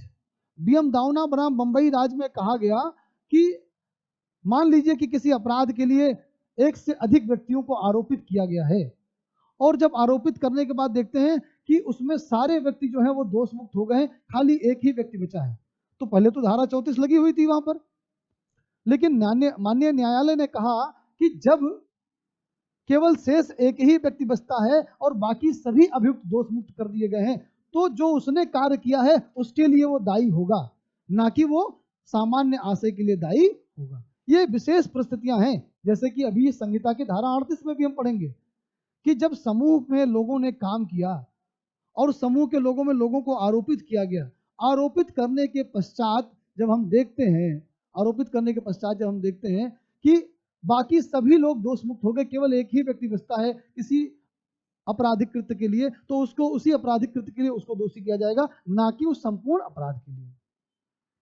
लेकिन सामान्यतः अगर धारा 34 में पढ़ते हैं कि जब कोई अपराध किया गया है और ऐसे आपराधिक कृत्य में कई व्यक्ति सम्मिलित थे और उन कई व्यक्तियों ने उस अपराध की पूर्ति के लिए अपने अपने हिस्से का काम किया है, तो वो अपने अपने हिस्से के लिए जिम्मेदार नहीं होंगे, जिम्मेदार उस पूरे अपराध के लिए वैसे ही होंगे।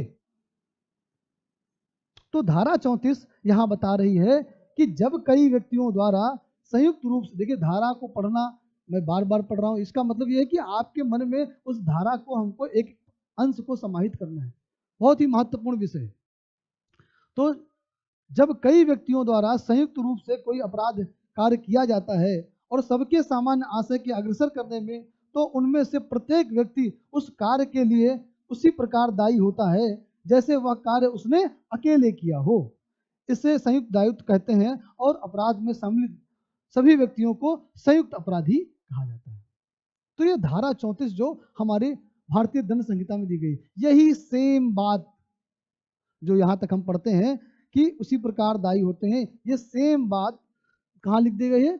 नई नई संहिता में धारा 3 की उपधारा 5, जिसमें बता दिया गया कि इसके अंतर्गत लग आते हैं। मैं पढ़ देता हूं आपको नई संहिता कि जब कोई आपराधिक कार्य कई व्यक्तियों द्वारा, प्रत्येक व्यक्ति के द्वारा अपने सबके सामान्य आशय को अग्रसर करने में किया जाता है, तब ऐसे व्यक्तियों में से प्रत्येक व्यक्ति उस कार्य के लिए उसी प्रकार दायित्वाधीन होगा मानो वह कार्य उसने अकेले से ही किया हो। तो कोई परिवर्तन नहीं है नई संहिता में और पुरानी संहिता में, बस खाली नंबर बदले हैं, न्यूमेरिक बदला है। तो ठीक है, नंबर चेंज कर लेंगे, क्या दिक्कत है उसमें। तो हमको ये देखना है कि अभी भी देखते हैं आप, राजस्थान जुडिशरी का पेपर आया है, उसमें अभी पुरानी संहिता को ही रखा गया है। तो अब देखेंगे टाइम टू टाइम कैसे कैसे चीज़ों को चेंज किया जाता है। तो हमको हर चीज़ के लिए तैयार रहना है। जो कॉम्पिटिटिव स्टूडेंट होता है वो हर चीज़ के लिए तैयार रहता है। आगे जो बदलाव होगा बदलाव के अनुसार कार्य करेगा, कंपटीशन के अकॉर्डिंग काम करेगा, और हम भी कंपटीशन के अकॉर्डिंग ही लोगों को गाइड करते हैं। तो यहाँ पर हम देखते हैं कि धारा 34 की परिभाषा जो हम लोगों ने पढ़ी, इसमें आशा करता हूँ कि दीपाली, चेतन, आपको कुछ समझ में आया होगा। कोई प्रश्न हो तो आप मुझे बता सकते हैं, टेक्स्ट कर सकते हैं, कुछ पूछना हो तो टेक्स्ट में हम लोग देख सकते हैं। उसी साहब स्क्रीन नहीं चल रही है, तो कोई प्रश्न हो तो इसके संबंध पूछ सकते हैं, फिर मैं हम आगे बढ़ेंगे इस पर, इसके आवश्यक तत्वों के ऊपर, और बहुत से महत्वपूर्ण केसेस जिनको हम आपसे डिस्कस करेंगे। तो जब हम देखते हैं कि धारा 34 हम लोगों ने पढ़ा, तो अब जब जो यूपी जुडिशरी का पैटर्न है या बिहार जुडिशरी का पैटर्न है, उस प्रकार का पैटर्न हर जगह आ रहा है। तो अब मेंस में क्या होता है कि स्पेसिफिक जगह दी जाती है। तो हम प्रयास क्या करते हैं कि यही क्वेश्चन 5 नंबर में भी पूछ लेता है और यही क्वेश्चन 20 नंबर में पूछता है, तो हम कैसे लिखेंगे? तो हमको ये आना चाहिए कि हमको धारा को तोड़ना आना चाहिए। तो अगर हम धारा जैसे भी हमने पढ़ी धारा 34, जिसके अंतर्गत हमने देखा कि कोई आपराधिक कृत्य कई व्यक्तियों के द्वारा जब किया जाता है और उन सब के सामान्य आशय को अग्रसर करने में किया जाता है, तो जब ऐसा अग्रसर करने में कोई कार्य किया जाता है तो ये माना जाता है कि वो काम उन्होंने अकेले अकेले किया है। तो अब इसकी आवश्यकता तोड़ेंगे तो क्या होगा? तो पहले निकल के आएगा कि कई व्यक्तियों के द्वारा होना चाहिए। क्या होना चाहिए? आपराधिक कृत्य होना चाहिए। ऐसा आपराधिक कृत्य कैसे किया जाना चाहिए? उन सब के सामान्य, तो सामान्य आशय होना चाहिए, और जब ऐसा कार्य किया जाए तब उन सबके सामान्य आशय से ही ऐसा कार्य किया जाना चाहिए। इसकी बात होती है यहाँ पर। तो सामान्य आशय के संबंध में जब हम धारा 34 देखते हैं और धारा 34 के अंतर्गत ये आवश्यक तत्वों को तोड़ते हैं कि आपराधिक कृत्य होना चाहिए। तो आपराधिक कृत्य हमने आपको बताया कि कोई भी ऐसा, अब एक बात आती है कि आपराधिक कृत्य की बात होती है तो हमको अपराध के संबंध में, अच्छा बेटा अब क्लियर आ रही है ना? एक्चुअली में क्या है ना, वो स्क्रीन बंद हो गया था, सॉरी फॉर दैट, तो मुझे दिख नहीं रहा था चैट आपका। दीपाली आवाज आ रही है मेरी अब आपको? सॉरी बीच में वो बंद हो गया था। तो धारा 34 के संबंध में जो हम लोग पढ़ रहे हैं कि अब हम कैसे इसको देखें, तो धारा 34 के संबंध में हमने जब धारा 34 देखा, उसका इतिहास देखा, कैसे इसमें संशोधन कर कर ये शब्द जोड़ा गया कि सबके सामान्य आशय में ये कार्य किया जाना चाहिए। तत्पश्चात हम लोग इसके आवश्यक तत्व की बात करते हैं। आवश्यक तत्व क्या होते हैं? हमको जब हम आवश्यक तत्व तोड़ लेते हैं, क्योंकि जब मेंस का आंसर लिखते हैं तो उस मेंस के आंसर में हम लोगों ने मॉडल आंसर देखे, क्योंकि जो आयोग देता है टीचर्स को चेक करने के लिए, तो उसमें हमने देखा कि वो मार्जिनल नोट को जरूर लिखता है। मार्जिनल नोट मतलब सेक्शन की हेडिंग को वो जरूर से जरूर लिखता है। तो हमको भी ध्यान रखना चाहिए कि अगर उसको देखा जा रहा है, मॉडल आंसर दिया जा रहा है टीचर्स को, तो हम भी उसको ध्यान रखेंगे ताकि टीचर को हमारी बात तुरंत के तुरंत समझ में आ जाए अपने आंसर लिखते समय। तो पहला हम लोगों ने आपराधिक कृत्य पढ़ा। अब आपराधिक कृत्य पढ़ते समय क्या कहेंगे? पहले हम अपराध की बात करेंगे कि अपराध से क्या तात्पर्य होता है। तो अगर सामान्य परिभाषा बतानी है हमको अपराध के, तो हम इसी संहिता के अंदर चले जाएंगे और इसी संहिता की धारा 40 जो अपराध की परिभाषा बताती है, हाँ बिल्कुल बताएंगे, सामान्य आशय तथा संयुक्त उत्तरदायित्व बिल्कुल बताएंगे, संयुक्त दायित्व का उत्तर भी स्पष्ट करेंगे लास्ट में। 149 141 से पढ़ाते हुए 149 उसको भी करेंगे। पहले हम लोग जब सामान्य आशय पढ़ लें, इसके केस लॉस पढ़ लें, फिर हम उस पर आते हैं। तो अगर हम देखते हैं कि सामान्य आशय के संबंध में कि क्या क्या आवश्यक तत्व हो सकते हैं, तो हमने देखा कि आपराधिक कृत्य होना चाहिए। तो अगर अपराध की परिभाषा देखेंगे तो कहीं और दूर न जाकर हम क्या करेंगे? इसी अधिनियम की धारा 40 में चले जाएंगे और 40 में बता दिया गया कि जिस भी इस संहिता के अंतर्गत जिस चीज को भी दंडनीय बनाया गया है, जिसके लिए पनिशमेंट दी गई है, वो सारे अपराध हैं। तो किसी एक अपराध की पूर्णता के लिए जब कोई छोटे छोटे काम किए जाते हैं, तो हो सकता है वो सारे कार्य अपने आप में दंडनीय ना हो। भाई किसी के लिए गाड़ी ले आना, किसी के लिए गाड़ी खड़ा कर देना, वो अपने आप में हो सकता है अपराध ना हो। चौराहे पे खड़ा होकर देखना इधर उधर, वो हो सकता है अपराध ना हो अपने आप में। लेकिन जब उस अपराध का आशय ये है, चौराहे पे खड़े होने का आशय ये है, गाड़ी लाने का आशय ये है कि बैंक में लूटे हुए धन को इससे ले जाया जाएगा, तो ये क्या हो जाएगा? उस अपराध का एक पार्ट बन जाएगा। इसीलिए क्या करते हैं, इन छोटे छोटे कार्यों को मिलाकर हम आपराधिक कार्य का वर्णन करते हैं। हो सकता है कि वो कार्य अपने आप में दंडनीय ना हो। तो हम देखते हैं कि आपराधिक कार्य, फिर लिखा है कार्य कई व्यक्तियों के द्वारा किया जाना चाहिए, जिसका बात अभी हमने आपसे किया कि धारा 34 जो बताती है उत्तरदायित्व का सृजन करती है कि यह आवश्यक है कि अभियुक्तों एक से अधिक हो। हाँ देखा देखा मैंने।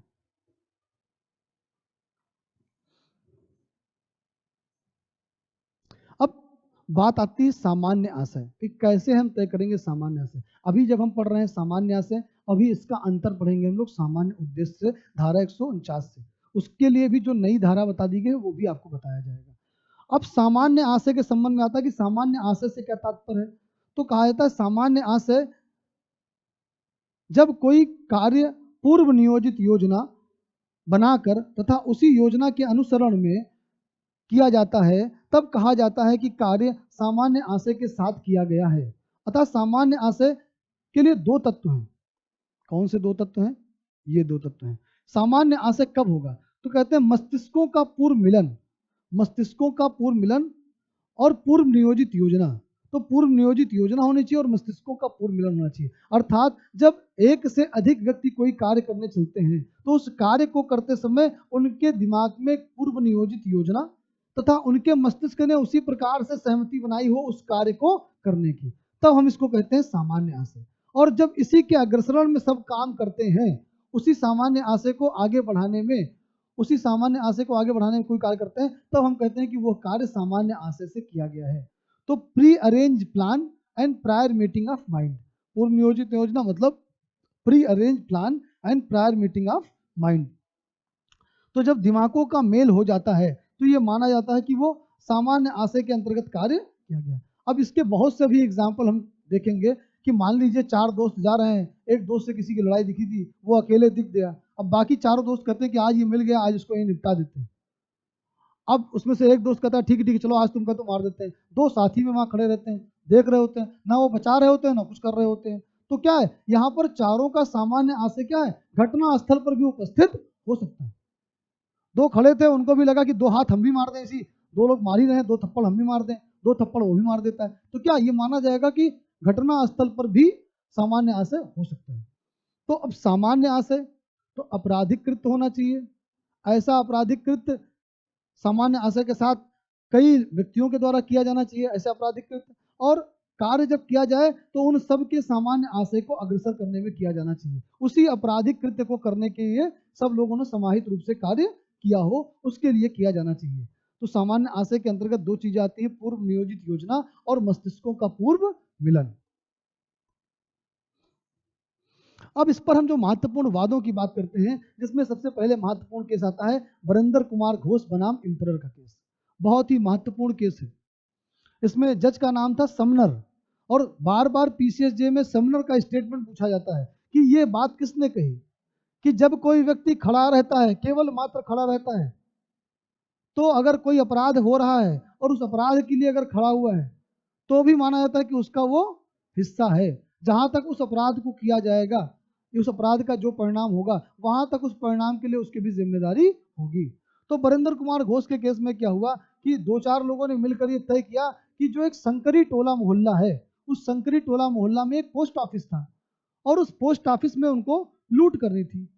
उन्होंने क्या किया कि संकरी मोहल्ला टोला में दो लोग अंदर गए पोस्ट ऑफिस के पास, जो सब पोस्ट ऑफिस थे वहां ऑफिसर थे, उनके पास गए और उन्होंने उससे पैसे लेने की कोशिश की। उसने पैसा देने के मना किया तो उसी में से एक ने गोली से मार दिया सब पोस्ट ऑफिसर को।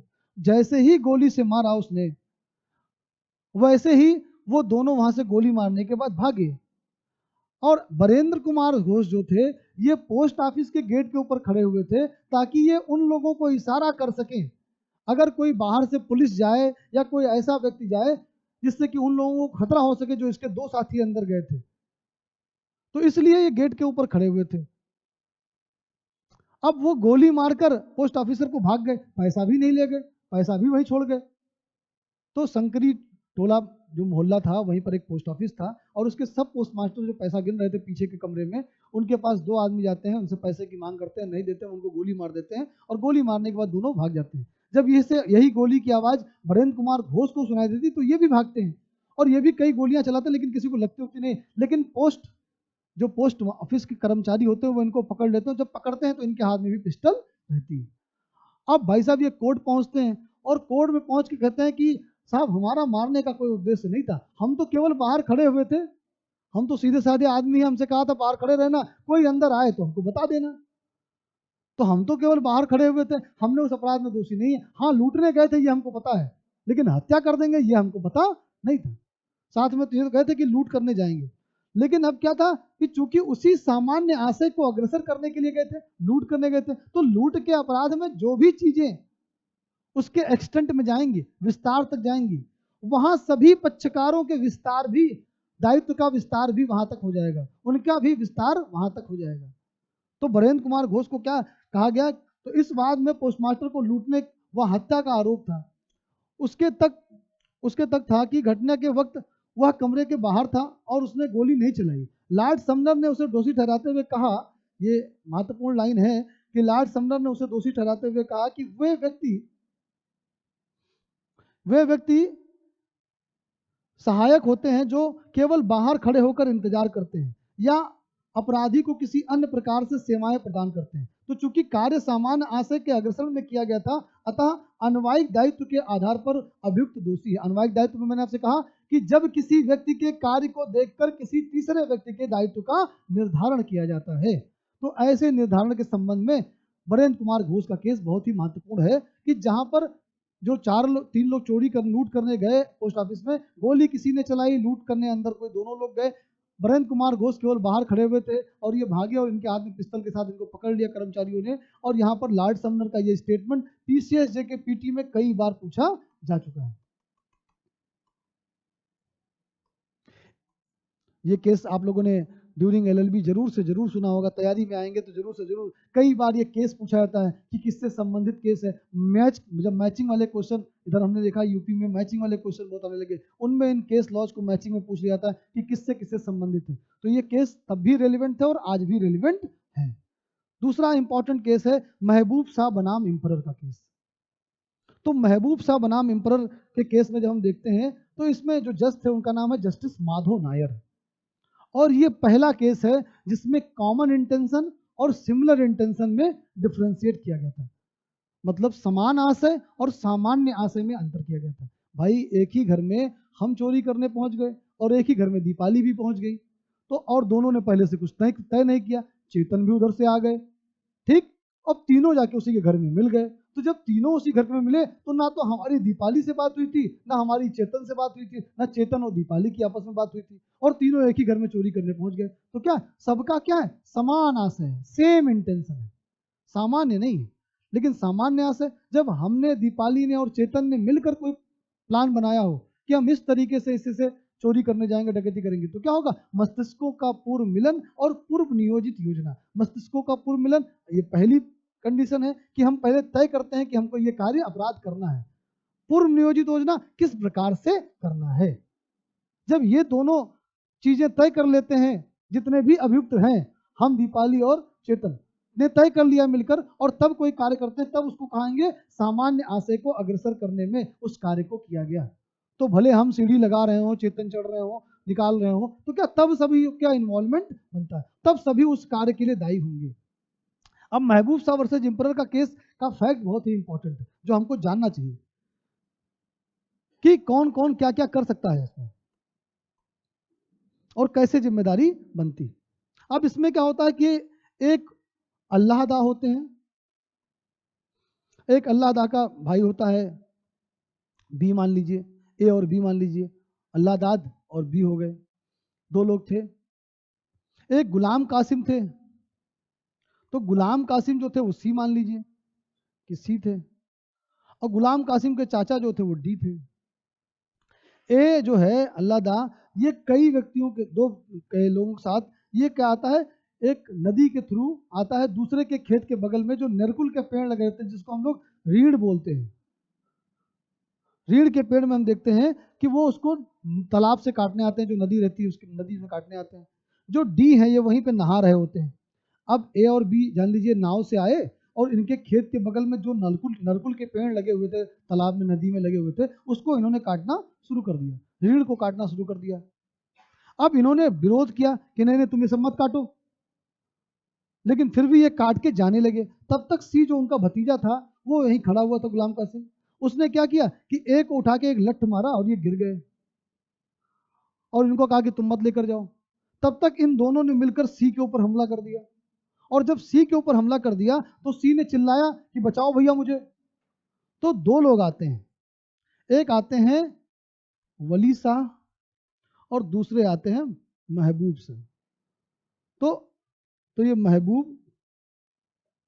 महबूब शाह, ये दो लोग आ जाते हैं। दोनों लोग अपनी भरी हुई पिस्टल लेके आते हैं, बंदूक लेकर आते हैं, और दोनों लोग क्या करते हैं, जो सी को मार रहे थे ये लोग, पहले सी ने मारा इन लोगों को कि नरकुल मत ले जाओ, उतार के जाओ, नरकुल का पेड़ उतार कर जाओ। डी ने इसका विरोध किया था, इसके पिता ने। अब वली शाह और महबूब शाह इनको नरकुल ना ले जाने के लिए क्या करते हैं, दोनों गोली मार देते हैं, दोनों गोली चलाते हैं। अब जो महबूब शाह गोली चलाते हैं, अब यहाँ समझने की बात जो है, जब महबूब शाह जो गोली चलाते हैं, जो ये महबूब शाह हैं, इन्होंने जो गोली चलाई ये किसको लगी, ये जो अल्लाह दा के साथ में था बी, उसको गोली लगी, और उसको गोली लगी। और जो दूसरा था वली शाह ने जो गोली मारी वो अल्लाह दा को लगी, ये अल्लाह दा को लग गई गोली। अब अल्लाह दा मौके पे ही मर गए, लेकिन वली शाह क्या हुआ, वहां मौके से भाग गए। पकड़ में कौन आया, महबूब शाह ने जिसको गोली मारी, इसको चोट आई, बाद में ये सही हो गया। तो अब हमको जो मेन मुख्य किरदार समझने हैं, वो मुख्य किरदार इसमें चार है, महबूब शाह, वली शाह, अल्लाह दा, और अल्लाह दा के साथ जो एक साथी उसका और था। तो महबूब शाह ने जिसको गोली मारी वो क्या था, वो बच गया। वली शाह ने जिसको गोली मारी अल्लाह दाद को, अल्लाह दाद वही मौके पे मर गया। अब केस चलना शुरू हुआ। अब लाहौर उच्च न्यायालय ने इसने कहा कि महबूब शाह को भी 302 के अंतर्गत सजा मिलनी चाहिए, क्योंकि ये तो सामान्य आशय का विषय है। तो फैक्ट बहुत अच्छे से सुनिएगा कि एक नदी में दो लोग आते हैं, नरकुल का पेड़ काटते हैं, एक उनको मना करता है कि मत कटो, तब तक उसके भतीजा उस लोग को रोकने चला जाता है, उनसे मारपीट हो जाती है। भतीजा चिल्लाता है, उधर से पीछे से दो लोग बंदूक लेकर चले जाते हैं और दोनों लोग बंदूक से गोली चला देते हैं, जिसमें दोनों लोगों में से एक लोग मर जाते हैं। तो जो गोली चला के मारता है वो भाग जाता है, वो पकड़ में नहीं आता है, और जो गोली चलाता है, जो लगता है जिसको, जो बच जाता है, वो पकड़ में आ जाता है। और लाहौर उच्च न्यायालय ने उसको क्या किया, कहा कि 302 के अंतर्गत इनको सजा मिलनी चाहिए, सपठित धारा के अंतर्गत 302 के अंतर्गत इनको सजा मिलनी चाहिए। लेकिन जब प्रिवी काउंसिल में गया तो प्रिवी काउंसिल ने कहा कि नहीं, ये तो सामान्य आशय है ही नहीं, क्योंकि यहां पर जब वली शाह और महबूब शाह बंदूक लेकर आए तो उनके बीच में मस्तिष्कों का पूर्व मिलन और पूर्व नियोजित योजना तो थी ही नहीं।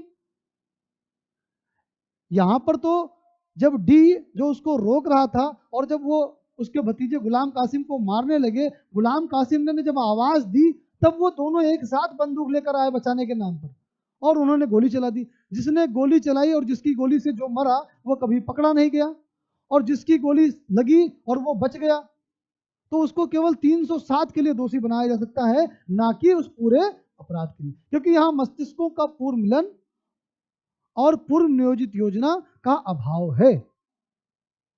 अब इस अंतर को हमारे वहां भी, भाई चूंकि ये तो प्रिवी काउंसिल का केस है, महबूब शाह बनाम एम्परर का केस, महबूब शाह बनाम एम्परर का केस प्रिवी काउंसिल है, कॉमन इंटेंशन। और तो अब पीटी का एक क्वेश्चन, प्रीलिम का एक क्वेश्चन देखिए यहाँ आ गया। पहली बात तो पूछा जाता है महबूब शाह केस किस धारा से संबंधित है, या बरेंद्र कुमार घोष का केस किस धारा से संबंधित है, तो धारा 34 से।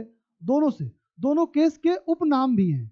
बरेंद्र कुमार घोष के केस को कहा जाता है पोस्ट ऑफिस केस, इसको क्या कहते हैं, पोस्ट ऑफिस केस। हम लोगों ने ऊपर इंडेक्स में पढ़ा था पोस्ट ऑफिस केस। और महबूब शाह वर्सेस एम्परर के केस को क्या बोलते हैं, इंडस केस, सिंधु केस, सिंधुवाद के नाम से जानते हैं। तो प्रीलिम्स का एक क्वेश्चन ये भी है कि सिंधुवाद किससे संबंधित है, या इंडस केस किससे संबंधित है, पोस्ट ऑफिस केस किससे संबंधित है, ये भी प्रीलिम्स का क्वेश्चन पूछा जाता है। महबूब शाह का किससे संबंधित है, ये पूछा जाता है। ये भी पूछा जाता है कि किस वाद में पहली बार सामान्य आशय और समान आशय के बीच में अंतर किया गया था।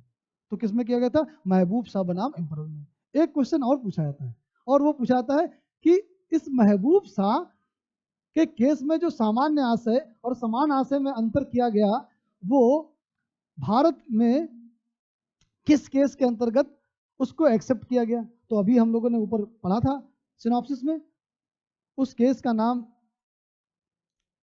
पांडुरंगा बनाम हैदराबाद राज्य के नाम से पढ़ा था हम लोगों ने। ये लिखा हुआ है आपका, पांडुरंगा बनाम हैदराबाद राज्य। अगर आपसे पूछा जाए कि महबूब शाह बनाम एम्परर के केस को किस वाद में भारतीय उच्च न्यायालय ने अनुमोदित किया, तो किसमें किया गया? पांडुरंगा बनाम हैदराबाद राज्य। जो अभी नोट्स आपको मिलेगा यहाँ से, उस नोट्स में सारी चीजें मेंशन है। तो पांडुरंगा बनाम हैदराबाद राज्य के केस में हमारे वहाँ सुप्रीम कोर्ट ने इसको अप्रूव कर दिया। तो हमको ये पता होना चाहिए, ये यहाँ तक जो केस थे महबूब शाह और बरिंदर, ये बहुत ही पुराने केस है जिन पर सिद्धांत आधारित है। तो अगर हम धारा 34 को देखते हैं कि हमारे दिमाग में उनके आवश्यक तत्व कैसे थे, तो अपराध जो काम किया गया हो वो क्या कई व्यक्तियों के द्वारा किया जाना चाहिए, कौन सा काम अपराधिकृत किया जाना चाहिए कई व्यक्तियों के द्वारा, कैसे किया जाना चाहिए, उन सब के सामान्य आशय को अग्रसर करने में किया जाना चाहिए। जब ये तीन चीजें फुलफिल हो जाएंगी, अर्थात कई व्यक्तियों द्वारा, अर्थात एक से अधिक व्यक्ति द्वारा, फिर आपराधिक कृत्य होना चाहिए, कृत्य में कोई छोटा छोटा काम मिलाकर उन्होंने एक आपराधिक कृत्य किया है या कई आपराधिक कृत्य किए हैं, फिर जो आपराधिक कृत्य किया है वो उन्हीं सबका पूर्व नियोजित योजना और मस्तिष्कों का पूर्व मिलन, अर्थात सामान्य आशय को अग्रसर। अगर आपसे पूछे कि सामान्य आशय के अग्रसर को अगर शब्द को हमको तोड़ना हो तो क्या मिलेगा उसमें? मस्तिष्कों का पूर्व मिलन और पूर्व नियोजित योजना। इन्हीं दोनों के माध्यम से इसमें हम देखेंगे कि कैसे कैसे चीजें होती हैं। तो इन दो चीजों के माध्यम से हम देखते हैं कि कैसे कैसे हमारा दायित्व बनता है। तो पांडुरंगा वर्सेज हैदराबाद राज का केस, यहाँ तक हम देखते हैं कि बरिंदर कुमार केस, और ये यहाँ तक महत्वपूर्ण है। आशा करता हूँ कि आपको चीजें समझ में आ रही होंगी। ना समझ में आए तो हमको आप क्वेश्चन कर सकते हैं, कुछ पूछना हो तो पूछ सकते हैं। बीएम दौना का केस मैंने अभी आपको बताया कि जब कई व्यक्ति किसी अपराध के लिए आरोपित किए जाते हैं और उन कई व्यक्तियों में से सभी व्यक्ति दोष मुक्त कर देते हैं, केवल एक व्यक्ति बचता है, तब उसको धारा 34 के अंतर्गत दोषी नहीं मानते। लेकिन मान लीजिए इसी जगह पे सिचुएशन अगर ऐसी हो कि किसी अपराध के संबंध में ए, बी, सी और डी चार लोगों को पकड़ा गया है किसी अपराध के संबंध में, और चारों में से तीन जो हैं ये दोष मुक्त हो गए हैं, इनके ऊपर कोई सजा नहीं, लेकिन पता चलता है कि ए जो है उसके दो साथी और थे, ई और एफ, ये दो साथी थे भी इसके, और ये दोनों फरार चल रहे हैं। तब इनको खाली इन्हीं के कार्य के लिए दोषी नहीं ठहराया जाएगा, तब माना जाएगा कि अभी ये इनके साथ कनेक्टेड हैं और इनके साथ इनका कॉमन इंटेंशन है। तो ये धारा 34 लगी रहेगी। ये तभी धारा 34 हटेगी बीएम दौना के अनुसार, तभी के तभी हटेगी जब ये सिद्ध हो जाए कि केवल चार लोग ही थे और चार लोगों में से तीन लोगों को दोष मुक्त कर दिया हो, तभी इनके कार्य के लिए इनको दोषी ठहराया जाएगा। बात समझ रहे हैं? तो बीएम दौना के केस के बाद फिर हम देखते हैं ऋषिदेव पांडे का केस आता है। जब और चीजें बढ़ी तो ऋषिदेव पांडे के केस में देखा गया कि घटना स्थल पर भी देखते हैं कि क्या सामान्य आशय हो सकता है। तो देखा गया ऋषिदेव पांडे के केस में फैक्ट में क्या था कि ए और बी जो थे वो सी के घर से भागते हुए देखे गए। सी को देखा गया कि उसको गड़से से काट दिया गया था, ए के हाथ में गड़सा देखा गया, और जब मेडिकल रिपोर्ट आई तो पता चला कि सी का जो गला काटा गया था वो किसी धारदार हथियार से काटा गया था। तो ये माना गया कि ए और बी के बीच में जो कॉमन इंटेंशन जनरेट हुआ वो घटना स्थल पर भी हो सकता है। तो न्यायालय ने कहा कि सामान्य आशय जो है वो घटना स्थल पर भी उत्पन्न हो सकता है, बस इसे सिद्ध किया जाना चाहिए कि दोनों वहां पर उपस्थित थे और दोनों में उस कार्य में अपनी भूमिका निभाई, तभी हम कहेंगे कि घटना स्थल पर भी ये कार्य हो सकता है। तो इस आधार पर हम देखते हैं कि धारा 34 के अंतर्गत सामान्य आशय के अंतर्गत इस प्रकार के हम दायित्व का निर्धारण कर सकते हैं। और फिर हम आते हैं धारा 149 पे कि सामान्य आशय और सामान्य उद्देश्य, कि सामान्य उद्देश्य क्या होता है। तो सामान्य आशय में हमने देखा कि ये एक साक्ष्य का नियम है, इसके लिए कोई दंड का प्रावधान नहीं है क्योंकि ये कोई सब्सटेंटिव ऑफेंस नहीं है, सारभूत अपराध नहीं है, ये केवल एक रूल ऑफ एविडेंस है या एक साक्ष्य का नियम है। और इस साक्ष्य के नियम के अंतर्गत हम देखते हैं कि ये छोटे छोटे आपराधिक कृत्य कर कर कैसे एक अपराध को किया जाता है, और उसके लिए लोगों को सामूहिक रूप से उनकी जिम्मेदारी माना जाता है कि उस अपराध में जो जो भूमिका उन्होंने निभाई, उस पूरे अपराध की जिम्मेदारी उनकी अलग अलग रूप से होती है। अब सामान्य उद्देश्य की बात होती है कि सामान्य उद्देश्य क्या होता है। तो जब हम अब सामान्य उद्देश्य के संबंध में थोड़ा सा परिचय ले लेंगे कि जो वर्तमान संहिता है, तो उसमें धारा 149 को अब 190 की जगह पे कर दिया गया है।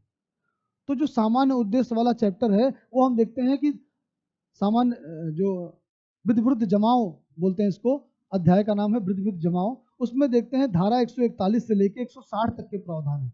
उसमें धारा 141 से लेके 148 तक, धारा 141 से 148 तक के प्रावधान को जो नई संहिता है उसमें 189 में कर दिया गया है, 189 में कर दिया गया है। और वहीं धारा 149 को कर दिया गया है 190 में, मतलब 149 को अलग बना दिया गया और इन सबको अलग कर दिया गया, एक धारा में कर दिया गया। जो धारा 141 से 148 वर्तमान समय में है, अब वो एक ही धारा में उपधाराओं के रूप में धारा 179 के अंतर्गत समाहित है। और जो धारा 149 थी अब कहाँ आ गई है, 190 में आ गई। जो नई संहिता हम लोग पढ़ेंगे, इसमें भी कोई बदलाव नहीं किया गया। अब हम जब धारा 149 की बात करते हैं, तो धारा 149 का मेन जो है कि बलवा जो होता है, ठीक है ना, वो अपने सामान्य उद्देश्य के लिए किया जाता है।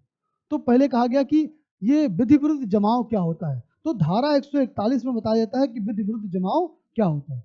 और उस विधि विरुद्ध जमाव के अंतर्गत हम देखते हैं 5 चीजें बताई गई हैं। अगर ऐसे विधि विरुद्ध जमाव किए जाते हैं तो उस विधि विरुद्ध जमाव के लिए दोषी ठहराया जाता है। हम एक बार धारा 141 पढ़ेंगे और फिर हम देखेंगे कि धारा 149 से कैसे धारा 34 डिफ्रेंशिएट करता है। तो धारा 141 में बता दिया गया कि विरुद्ध विरुद्ध जमाव जब होता है तो 5 या 5 से अधिक व्यक्ति होते हैं। तो पहली बात, धारा 34 में कितने होते हैं, कई व्यक्ति होते हैं, अर्थात एक से अधिक व्यक्ति भी हो सकते हैं, और यहाँ पर 5 या 5 से अधिक व्यक्ति ही होने चाहिए। और जब ये 5 से अधिक व्यक्ति मिलकर कौन सा कार्य करते हैं,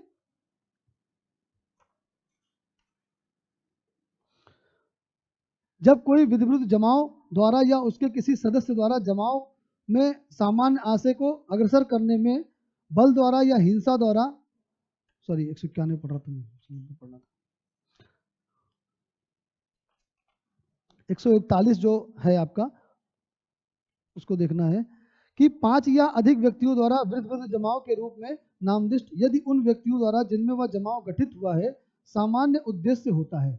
तो सामान्य उद्देश्य जब 5 या 5 से अधिक व्यक्ति मिलकर इस प्रकार के कार्य करते हैं तो उनके लिए सामान्य उद्देश्य होता है। ये 5 चीजें बताई गई। जब 5 या 5 से अधिक व्यक्ति मिलकर इन 5 कार्य को करते हैं तब हम मानते हैं कि उन्होंने सामान्य विरुद्ध विरुद्ध जमाव के में काम रहकर काम किया, सामान्य उद्देश्य में कार्य किया। उसके संबंध में ये 5 चीजें बता दी गई। अब इन्हीं संबंध में धारा 149 इनकी जिम्मेदारी की बात करता है कि कब इनके ऊपर माना जाएगा कि इन्होंने सामान्य उद्देश्य किया। तो लिखा है विरुद्ध विरुद्ध जमाव का प्रत्येक सदस्य सामान्य उद्देश्य को अग्रसर करने के लिए किए गए अपराध का दोषी होता है। अब देखिए, किए गए अपराध का दोषी होता है। धारा 34 एक साक्ष्य का नियम है, वो कोई सारभूत अपराध नहीं है, जबकि धारा 149 क्या है, एक सारभूत अपराध है। और यहाँ 5 या 5 से अधिक व्यक्ति होने चाहिए, वहां कई व्यक्ति अर्थात एक से अधिक व्यक्ति भी सम्मिलित होंगे तो धारा 134 के अंतर्गत उनके जो दायित्व है, संयुक्त दायित्व का निर्धारण कर दिया जाएगा। यहाँ लिखा है यदि विरुद्ध विरुद्ध जमाओं के किसी सदस्य द्वारा उस जमाओ के सदस्यों को, जो जिस जमाओ के सदस्य हैं वो उस जमाओ का जो सामान्य उद्देश्य है, तो सामान्य उद्देश्य कौन सा होगा, जो धारा 141 के अंतर्गत बताए गए। 141 में बताए गए उद्देश्य, 5 प्रकार के उद्देश्य बताए गए हैं कि सरकार के किसी नियम कानून या किसी विधि प्रवर्तन व्यवस्था को हानि पहुंचाना, सरकारी संपत्ति को नुकसान पहुंचाना, ठीक है ना, इन प्रकार से बलवा करना, दंगा करना, इस प्रकार से अगर कोई बलवा करते हैं, राइटिंग करते हैं, उस सबके लिए कोई काम करते हैं 5 या 5 से अधिक व्यक्ति, तो ये माना जाता है कि उन्होंने सामान्य आशय को, सामान्य उद्देश्य को अग्रसर करने में कार्य किए। तो इसमें हम देखते हैं कि यदि विधि विरुद्ध जमाव किसी सदस्य द्वारा उस जमाव के सामान्य उद्देश्य को अग्रसर करने में अपराध किया जाता है या कोई ऐसा अपराध किया जाता है जिसका किया जाना उस जमाव के सदस्य उस उद्देश्य को अग्रसर करने की संभाव्य जानते थे तो प्रत्येक व्यक्ति जो उस अपराध के किए जाने के समय जमाव का सदस्य है उस अपराध का दोषी होगा। तो जो फुल लेंथ का क्वेश्चन पूछा जाता है उसमें अक्सर पूछा जाता है कि सामान्य आशय क्या है और सामान्य आशय बलवा बलवा क्या है। हाँ, बताते हैं आपको बलवा क्या है। तो सामान्य आशय जब पूछा जाता है कि सामान्य आशय से क्या संबंधित है, तो जब भी पूछा जाता है फुल लेंथ का क्वेश्चन पूछा जाता है कि सामान्य आशय से क्या समझते हैं या अन्वयिक दायित्व से क्या समझते हैं, ठीक है ना, या कई व्यक्तियों के द्वारा मिलकर किए गए धारा 34 को ही लिख देते हैं और साथ में धारा 149 के साथ इसका अंतर स्पष्ट करिए या सामान्य उद्देश्य से इसका अंतर स्पष्ट करिए। तो पहली बात तो हमारे दिमाग में यही क्लियर है कि सामान्य उद्देश्य की बात जब आएगी तो पहले हम धारा 141 को देखेंगे और 141 कह देता है कि जब 5 या 5 से अधिक व्यक्ति मिलकर विधि विरुद्ध कार्य किया जाता है। कौन सा विधि विरुद्ध काम? जो धारा 141 में 5 कार्य बताए गए हैं। अब धारा 149 कह देता है कि सामान्य उद्देश्य को अग्रसर करने में जब कोई कार्य करता है, तो हमने पढ़ा कि जब कोई सामान्य उद्देश्य को कार्य करने में कोई विधि विरुद्ध जमाव का सदस्य बना रहता है तो ऐसे सदस्य होने के नाते उसको दोषी बनाया जाता है और इसलिए उसकी जिम्मेदारी यहां पड़ती है कि किस प्रकार से उसको ऊपर किया जाता है।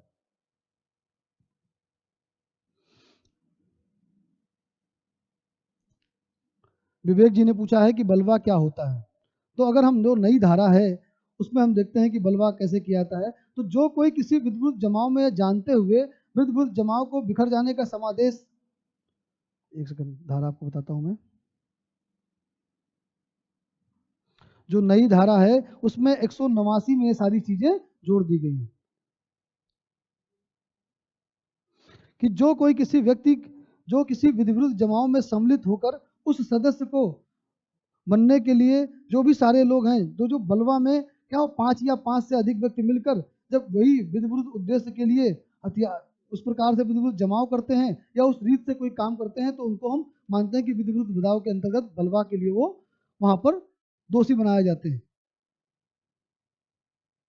तो धारा 149 सामान्य उद्देश्य की बात करता है, बलवा पे भी हम लोग आएंगे। तो धारा 34 और 149 का क्वेश्चन हर बार साथ में पूछा जाता है जिसमें हम लोग देखते हैं कि सामान्य आशय और सामान्य उद्देश्य से क्या तात्पर्य है। ये हमने इसमें लिख दिया कि 149 को हम नई धारा में 190 में समाहित कर दिया गया है।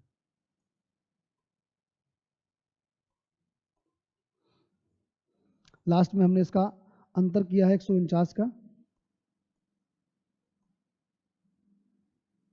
ये 149 होता क्या है कि सामूहिक दायित्व का सिद्धांत बोलते हैं इसको हम लोग कि जॉइंट लायबिलिटी का प्रिंसिपल ये भी आता है। जैसे 34 को हम कहते हैं कि कैसे कैसे सामान्य दायित्व उत्पन्न होता है वैसे ही यहाँ पर होता है, लेकिन दोनों में अंतर है। वो साक्ष्य का नियम है, ये अपने आप में विशिष्ट अपराध को करता है। वहाँ कई व्यक्ति होते हैं, यहाँ 5 से अधिक व्यक्ति होते हैं। वहाँ जो उद्देश्य होता है वो धारा 141 का उद्देश्य होता है। यहाँ असीमित उद्देश्य हो सकते हैं। किसी भी अपराध को करने में अगर 2 या 2 से अधिक व्यक्ति, एक या एक से अधिक व्यक्ति, सॉरी एक या एक से अधिक नहीं होंगे, एक से अधिक होंगे। यही ध्यान रखना है कि जब ऑप्शन लगाएं तो ध्यान रखें एक या एक से अधिक तो नहीं लगाना है, एक से अधिक पर लगाना है, मोर देन 1 पे लगाना है।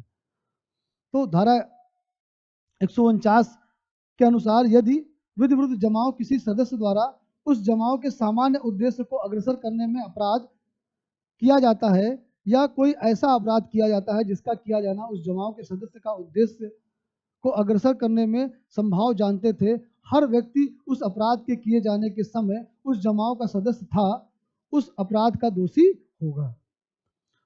तो यह धारा जो है वो सामूहिक दायित्व के सिद्धांत के लिए बहुत महत्वपूर्ण है। यह भी कहा जाता है कि यह धारा संयुक्त प्रतियुक्त दायित्व या अन्वयिक दायित्व के सिद्धांत पर प्रभावित करती है। अच्छा, एक दायित्व क्या होता है? वैकेरियस लायबिलिटी पढ़ते हैं हम लोग तो संयुक्त दायित्व पढ़ रहे हैं। एक वैकेरियस लायबिलिटी होती है कि जब किसी कार्य के आधार पर किसी अन्य व्यक्ति को दोषी ठहराते हैं तो हम देखते हैं कि भारतीय दंड संहिता जो है वो व्यक्तिगत रूप से दंड की बात करती है। चाहे धारा 34 में हमने पढ़ा कि आपराधिक कृत्य भले कई लोगों ने किया होगा लेकिन उसको उस आपराधिक कृत्य से मिले जुले जो मूल अपराध किया गया है उस सब के लिए सबको दोषी किया जाएगा।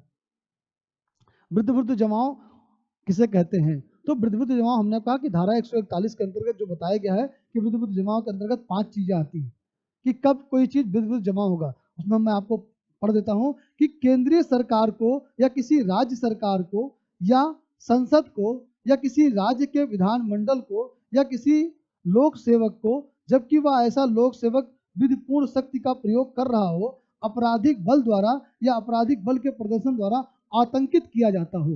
पहला, कि जहां पर कोई जो राज्य सरकार है, केंद्र सरकार है, विधानमंडल है और उसको लोक सेवक के द्वारा कोई अपना कर्तव्य का पालन किया जा रहा है, विधिपूर्ण अपनी शक्ति का प्रयोग कर रहा है और आप उसको आपराधिक बल का प्रयोग कर रहे हैं।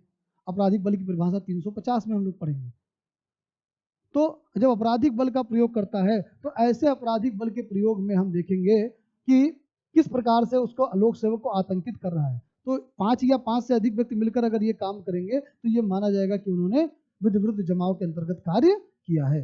दूसरा है कि किसी विधि के या किसी विधिक प्रक्रिया के निष्पादन का प्रतिरोध करना। अगर कोई, जैसे मान लीजिए कि अभी आईपीसी लागू हुई और आईपीसी लागू हो, कोई लॉ लागू कर दिया गया और उसका विरोध 5 से अधिक लोग मिलकर कर रहे हैं और इस प्रकार से कर रहे हैं आपराधिक बल का प्रदर्शन, तो उसको भी माना जाएगा विरुद्ध जमाव है।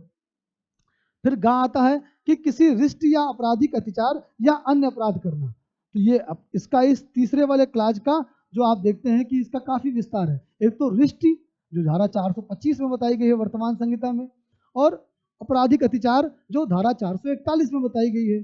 तो आपराधिक अत्याचार और इसके अंतर्गत जब हम देखते हैं कि कैसे कैसे किया गया है, तो हम देखते हैं कि और साथ में लिख दिया गया या अन्य अपराध करना। तो काफी इसका स्कोप बढ़ा दिया गया कि कोई अन्य अपराध करने में जहां 5 या 5 से अधिक व्यक्ति खड़े होंगे उसको हम विधि विरुद्ध जमाव के रूप में चिन्हित कर सकते हैं। फिर जो इसमें दो नए जो दो इसमें नीचे जो और हैं उसमें हम देखते हैं कि किसी व्यक्ति द्वारा आपराधिक बल द्वारा या आपराधिक बल के प्रदर्शन द्वारा किसी संपत्ति का कब्जा लेना या अभिप्राप्त करना, किसी व्यक्ति को किसी मार्ग के अधिकार का उपभोग से या जल के उपभोग करने के अधिकार को या अन्य अमूर्त अधिकार से जिसका वह कब्जा रखता है या उपभोग करता है वंचित करना, या किसी अधिकार या अनुमति अधिकार को प्रवर्तित करना। अब देखिए, किसी संपत्ति पर कब्जा लेना, जहां पर भी नहीं होता है कि किसी संपत्ति पर कब्जा लेने के, जो हम लोग पढ़ते हैं सीआरपीसी, तो सीआरपीसी में लोग पढ़ते हैं कि संपत्ति के संबंधित में जहां शांति भंग होती है धारा 145 से लेकर 148 के संबंध में, तो वहां उसकी बात होती है। तो अगर किसी संपत्ति पे कब्जा करने के लिए 5 या 5 से अधिक व्यक्ति जाते हैं, वहां पर आपराधिक बल का प्रयोग करते हैं। किसी का जाने का रास्ता है, उस पर अगर कोई इस प्रकार से 5 या 5 से अधिक व्यक्ति जमाओ या आपराधिक बल का करके आतंकित करते हैं उसको, जल का कोई साधन है उसको कोई रोकता है, तो ये माना जाता है। फिर पांचवा आता है कि आपराधिक बल द्वारा या आपराधिक बल के प्रदर्शन द्वारा किसी व्यक्ति को यह करने के लिए जिसे करने के लिए वह वैध रूप से आबद्ध ना हो या उसका लोप करने के लिए जिसे करने के लिए वैध रूप से हकदार हो। तो धारा 141 बताती है कि जब 5 या 5 से अधिक व्यक्ति मिलकर विधि विरुद्ध जमाव के अंतर्गत ये निम्न कार्य करते हैं, तब उसको कहा जाता है कि ये विधि विरुद्ध जमाव है, जिसके अंतर्गत पहला बता दिया गया कि केंद्र सरकार, राज्य सरकार या कोई लोक सेवक जो अपना कोई कार्य कर रहा हो उसको आपराधिक बल के प्रदर्शन के द्वारा आतंकित करना। दूसरा बता दिया गया कि किसी विधि या किसी विधिक प्रक्रिया के निष्पादन का प्रतिरोध करना। लेकिन ऊपर वाली लाइन ध्यान रखेंगे, 5 या 5 से अधिक व्यक्तियों के द्वारा ऐसा किया जाना चाहिए। फिर तीसरे में बता दिया गया कि जहां किसी रिष्ट या आपराधिक अत्याचार, रिष्ट हमने आपको बताया 425 में बताया गया है वर्तमान संहिता में, और 441 में बताया गया है आपका ये आपराधिक अत्याचार को करने के लिए अगर या कोई अन्य अपराध करने के लिए 5 या 5 से व्यक्ति मिलकर इस प्रकार का जमाव करते हैं, अपराध को करने का जमाव करते हैं, तो उसको हम विधि विरुद्ध जमाव कहते हैं। और दो और बता दिए गए कि अगर किसी संपत्ति को पे अभिप्राप्त करने के लिए, किसी के मार्ग के अधिकार को प्राप्त करने के लिए, किसी के जल संचरण के अधिकार को प्राप्त करने के लिए उसको आपराधिक बल के द्वारा 5 या 5 से अधिक व्यक्ति आतंकित करते हैं, तो ऐसे 5 या 5 के अधिक व्यक्तियों को आपराधिक जमाव कहा जाएगा, विधि विरुद्ध जमाव कहा जाएगा।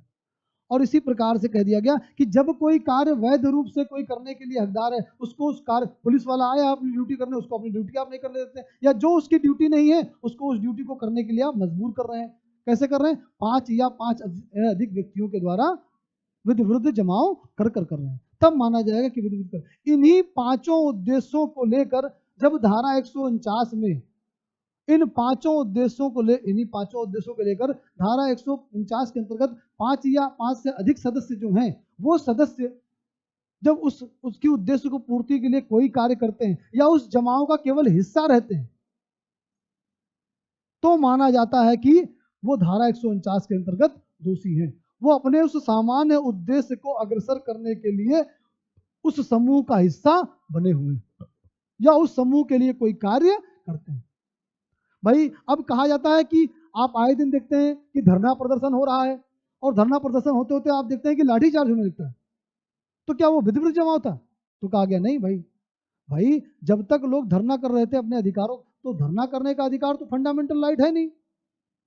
तो अब क्या हो गया, लोग धरना कर रहे थे, फिर उन्होंने क्या कर दिया, पुलिस के ऊपर पथराव कर दिया। अब वही जो शांतिपूर्ण सभा थी, अब वो विधिवत सभा में परिवर्तित हो गई, क्योंकि वो क्या कर रही है, धारा 141 के अंतर्गत जो 5 बताए गए हैं उसमें देखिए पहले वाले में ही और फिर लास्ट वाले में भी समाहित हो जाएगा कि जो अपना विधिवत काम कर रहे थे, शांति तरीके से जो काम कर रहे थे, उस कार्य को करने में बाधा उत्पन्न करने लगे। तो धारा 141 भाई, तो कहा जाता है कि कोई सभा हो सकता है अपने निर्माण के समय पर शांत सभा रही हो, लेकिन बाद में वो उग्र हो जाती है। जैसे आप आए दिन देखते हैं कि धरना प्रदर्शन करने आए, शांति से कर रहे थे, पुलिस ने हटाने की कोशिश की, पुलिस से नाकझोंक हो गई और पुलिस को ही मारना शुरू कर दिया, फिर पुलिस ने इधर से डंडा मारना शुरू कर दिया। तो क्या विधिवत जमाव को तितिर बितिर करने की व्यवस्था, ये सारी चीजें क्या, कब कोई जमाव विधिवत होगा, इसके लिए धारा 141 बहुत महत्वपूर्ण है, क्योंकि इन 5 उद्देश्यों की पूर्ति के लिए जब 5 या 5 से अधिक व्यक्ति एकत्रित होकर इन कार्यों को करते हैं, तभी उसको हम क्या कहते हैं, विधिवत जमाव। और ऐसे कार्य को करने में जब उस समूह का कोई हिस्सा होता है, तब कहते हैं कि वो सामान्य उद्देश्य के नाते धारा 149 के अंतर्गत दोषी होगा। तो धारा 149 और 34 में अंतर इस बात पे पूछा जाता है कि जब वहां पर सामान्य आशय की बात बता दी गई है, तो सामान्य उद्देश्य को यहाँ बताने की आवश्यकता क्या है।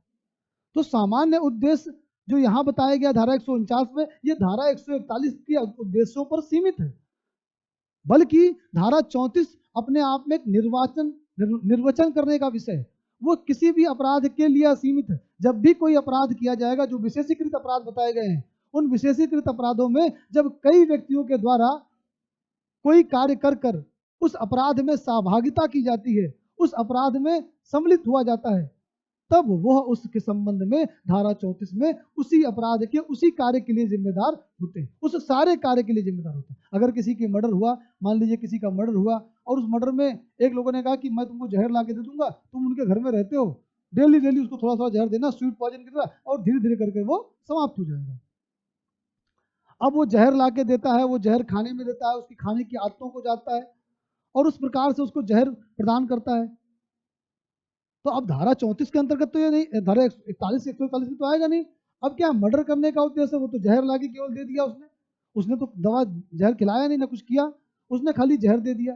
तो अभी हम लोगों ने पढ़ा था, या तो हम अपराध स्वयं करें या तो अपराध का भाग बने। तो हम अपराध का भाग बन रहे हैं, हम उसको जहर प्रोवाइड कर रहे हैं ताकि उसके जो मालिक है उसकी डेथ हो जाए, और वो धीरे धीरे जहर में मिला के दे रहा है। तो जहर देने वाला खाली हत्या का दोषी नहीं होगा, जो जहर दे रहा है मालिक को, खाली वही दोषी नहीं होगा, जो जहर लाकर उसको दे रहा है वो भी दोषी होगा, जबकि उनके बीच में मस्तिष्कों का पूर्ण मिलन है और पूर्व नियोजित योजना दोनों है।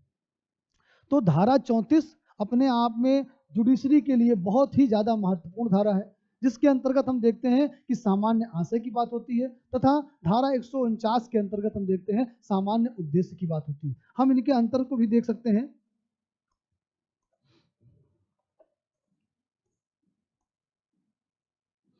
ये सारा नोट्स आपको मिल जाएगा, स्वरचित नोट्स है मेरा।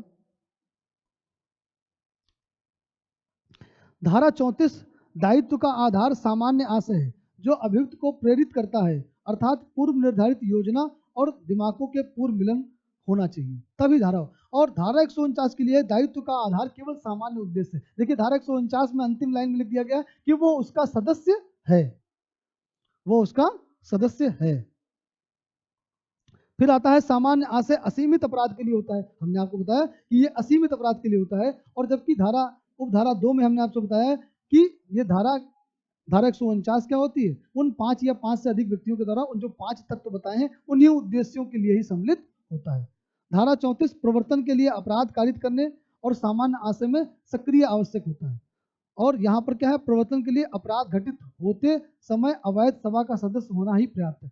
मतलब धारा 34 क्या है कि जब अपराध किया जाए, क्योंकि धारा 34 में तो शब्द प्रयोग हुआ है ना, उन सब के सामान्य आशय को अग्रसर करने में। तो जब सामान्य आशय खाली होना ही आवश्यक नहीं है, जब उस अपराध को किया जा रहा है तो सामान्य आशय में सक्रिय भूमिका भी होनी चाहिए। उस सामान्य आशय के अग्रसर करने में भी हमको साथ में होना चाहिए। लेकिन धारा 149 के लिए क्या है, अभी हमने पढ़ा धारा 149 में कि वो जब अवैध सभा, जो अवैध सभा बनी हुई है, जो विधि विरुद्ध सभा बनी हुई है, उस विधि विरुद्ध सभा का जो उद्देश्य है, वो उद्देश्य में जब वो काम कर रही हो सभा, उस सभा का सदस्य होने मात्र पर ही धारा 149 पूर्ण हो जाती है। फिर धारा जो चौथा अंतर है कि सामान्य आशय में कम से कम 2 व्यक्ति लिखा है, कम से कम 2 लिखा है, मतलब 1 से अधिक। और इधर क्या है, इसके प्रवर्तन के लिए कम से कम 5 सदस्य होने चाहिए। फिर आता है धारा 34 जो है, वो जो सिद्धांत बताती है ज्वाइंट लायबिलिटी की, वो विशिष्ट अपराध का सृजन नहीं करती है, यह केवल एक साक्ष्य का नियम बताती है, केवल एक साक्ष्य का नियम बताती है। और ये निर्वचन के माध्यम से हम देखते हैं कि कौन कौन किससे संबंधित हो सकता है, जबकि सामूहिक दायित्व का सिद्धांत बताती है और यह एक पृथक अपराध सृजित करती है। अपने आप में धारा 149 के लिए दंड का प्रावधान किया गया है, 34 के लिए कोई भी दंड का प्रावधान नहीं किया गया है। अब अगर हम एक बार इस पूरी क्लास में जो हमने आज पढ़ा, क्योंकि 1-to-1 सेशन हो रहा है, तो जो हमने इसमें क्लास पढ़ा, इस क्लास को जब हम एक दूसरे से पूरा कंप्रोमाइज करेंगे तो हम देखते हैं कि कैसे कैसे हम इसको सिंक्राइज कर सकते हैं। तो जो हम लोगों ने शुरू से पढ़ा, हमको चाहिए कि जब भी हम पढ़ें तो हम उसको एक बार रिकैलकुलेट करके एक बार फिर से रिवाइज करना चाहिए और हमको धैर्यता से उसको सुनना चाहिए, क्योंकि ये प्रोविजन और ये जो चैप्टर है, ये अपने आप में बहुत ही महत्वपूर्ण चैप्टर है। ये नहीं कर रहा हूँ बाकी चैप्टर नहीं है, लेकिन one of the most important for the pre और मेंस एंड इंटरव्यू, तीनों स्तर पर इसका एक अपने अपने महत्वपूर्ण योगदान है। जिसके अंतर्गत हम देखते हैं कि पढ़ा जो हम लोगों ने आज पढ़ा कि विधि, अगर हम देखें कि विधि कितने प्रकृति की होती है, तो विधि 2 प्रकृति की होती है, एक सारभूत विधि होती है और एक प्रक्रियात्मक विधि होती है। सारभूत विधि का कार्य क्या होता है, व्यक्तियों के अधिकार और दायित्वों का निर्धारण करना। प्रक्रियात्मक विधि का कार्य क्या होता है, ऐसे दायित्व और अधिकारों को कैसे प्रक्रिया में लाया जाए, उनकी प्रक्रिया क्या है, तो प्रक्रिया तक पहुंचाने का काम होता है। फिर हम देखते हैं कि भारतीय दंड संहिता सारभूत विधि है, और यहाँ पर अब कहते हैं एक लॉ और होता है जिसको नाम और कह देते हैं, कहते हैं पॉजिटिव लॉ और निगेटिव लॉ। तो पॉजिटिव लॉ और नेगेटिव लॉ टर्मिनोलॉजी क्या होता है, मतलब ये कहा जाता है कि भारतीय दंड संहिता एक नकारात्मक अधिकार है, जिस कार्य को नहीं करना है, ना करने का अधिकार, अर्थात निगेटिव राइट्स है, इसको नहीं करना है आपको। और दूसरा तरफ सकारात्मक, जैसे संविदा अधिनियम बनाया गया है, संपत्ति अंतरण अधिनियम बनाया गया। संविदा अधिनियम इसलिए बनाया गया ताकि लोग ज्यादा से ज्यादा संविदा कर सके, विधि के अंतर्गत, नियमों के अंतर्गत रहते हुए अपने आप को सुरक्षित महसूस कर सके। तो भारतीय दंड संहिता का नकारात्मक अधिकार है, नेगेटिव लॉ है, जिसमें पहले से बता दिया गया है कि ये काम आपको नहीं करने हैं, अगर करोगे तो दंडनीय हो जाएगा। तो जहां पर हम लोग धारा देखा कि हमने 2 प्रकार की विधियां होती हैं, फिर हमने देखा कि भारतीय दंड संहिता कब बनी, कैसे कैसे लागू हुई, और उसके बाद हम लोग देखते हैं कि भारतीय न्याय संहिता जो 2023 बनी, वो कब कब लागू हुई।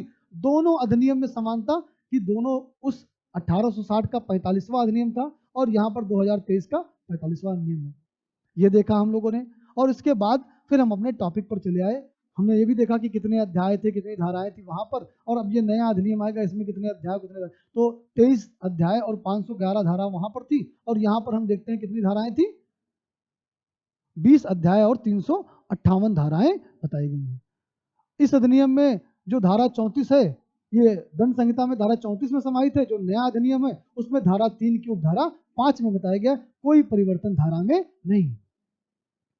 धारा के अंतर्गत हम लोग गए कि सामान्य आशय से तात्पर्य क्या होता है, तो हम लोगों ने देखा कि जब कोई आपराधिक कृत्य कई व्यक्तियों के द्वारा उन सब के सामान्य आशय को अग्रसर करने में किया जाता है, तो वो सब अपने अपने कार्य के लिए वैसे ही जिम्मेदार होते हैं मानो कि पूरा अपराध उन्होंने किया है।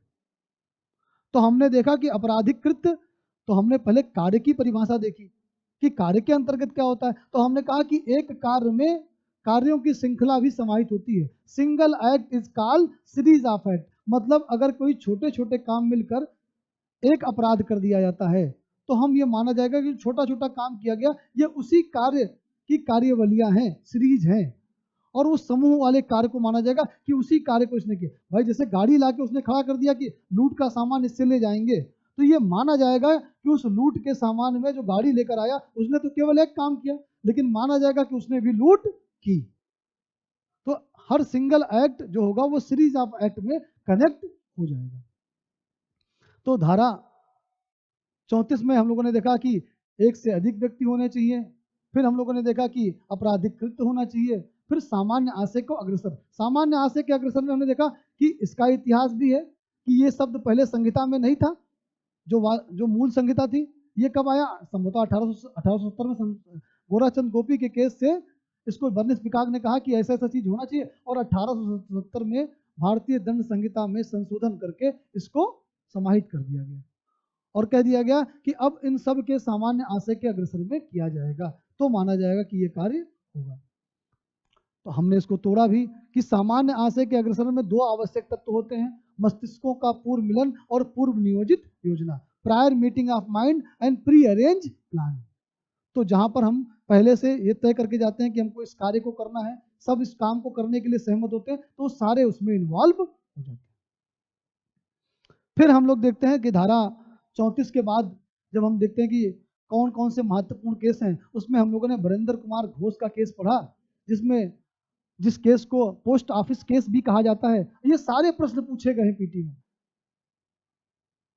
तो पोस्ट ऑफिस केस में पढ़ा हम लोगों ने कि लॉर्ड समनर ने कहा, लॉर्ड समनर का स्टेटमेंट ध्यान रखना चाहिए कि जो व्यक्ति खड़े होकर रहते हैं या उस अपराध में कोई भी सहायता करते हैं तो उस अपराध के सभी विस्तार तक दायित्व होते हैं। उनको पता था लूटने गए थे लेकिन मर्डर किया, तो उस विस्तार तक की दायित्व बनेगा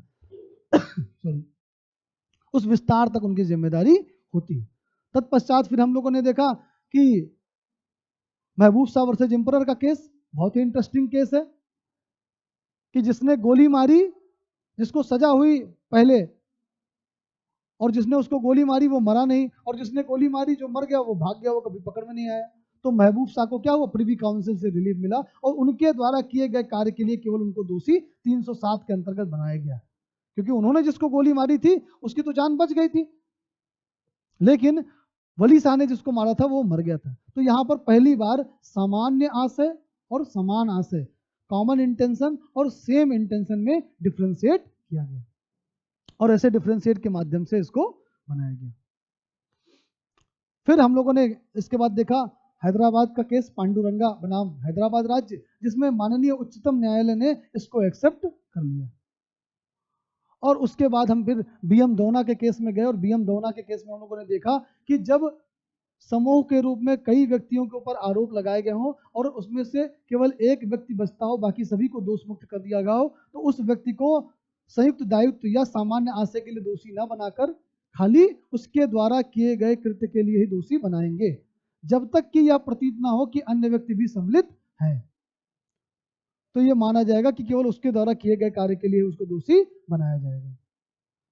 इसी प्रकार से बीएम दोना के बाद हम लोगों ने ऋषिदेव पांडे का केस पढ़ा, जिसमें कहा कि घटना स्थल पर भी, जिसका भी फैक्ट बहुत ही महत्वपूर्ण है, ये केस आप एविडेंस एक्ट में भी पढ़ेंगे कि दो व्यक्ति एक ही घर से निकलते हुए देखे गए, उस व्यक्ति का लाश खाट पे पड़े था और उसका धारदार हथियार से कटा था।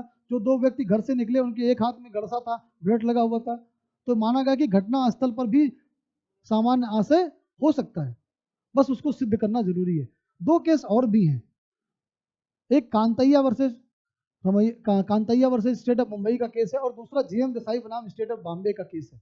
इन दोनों केस में कहा गया कि अगर कोई घटना स्थल पर उपस्थित नहीं गया तब भी सामान्य आशय हो सकता है। तो कहा गया कि देखिए घटना स्थल पर उपस्थित होंगे तभी तो सामान्य आशय होगा, लेकिन अगर कुछ ऐसे अपराध हैं जो सामाजिक आर्थिक सोशियो इकोनॉमिक ऑफेंसेज हैं, ठीक है ना, एनडीपीएस एक्ट के अंतर्गत कुछ फूड एडल्ट्रेशन का काम करते हैं, कुछ नशे का काम करते हैं और उसको उस तरीके से अपना सिंडिकेट करा के चलाते हैं, तो भी उनका सामान्य आशय माना जाएगा। फिजिकल प्रेजेंस वहां पर फिर जरूरी नहीं होगी।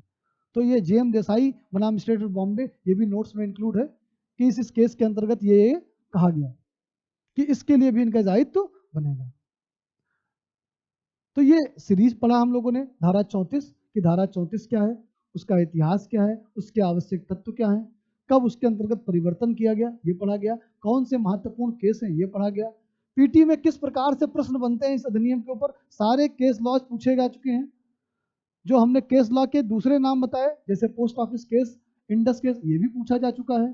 धारा 34 उसके अंतर्गत क्या जो संशोधन किया गया वो भी पूछा जा चुका है। कई व्यक्ति होते हैं, 2 व्यक्ति होते हैं, ये भी पूछा जा चुका है। तो ध्यान रखें, कई व्यक्ति आंसर आए।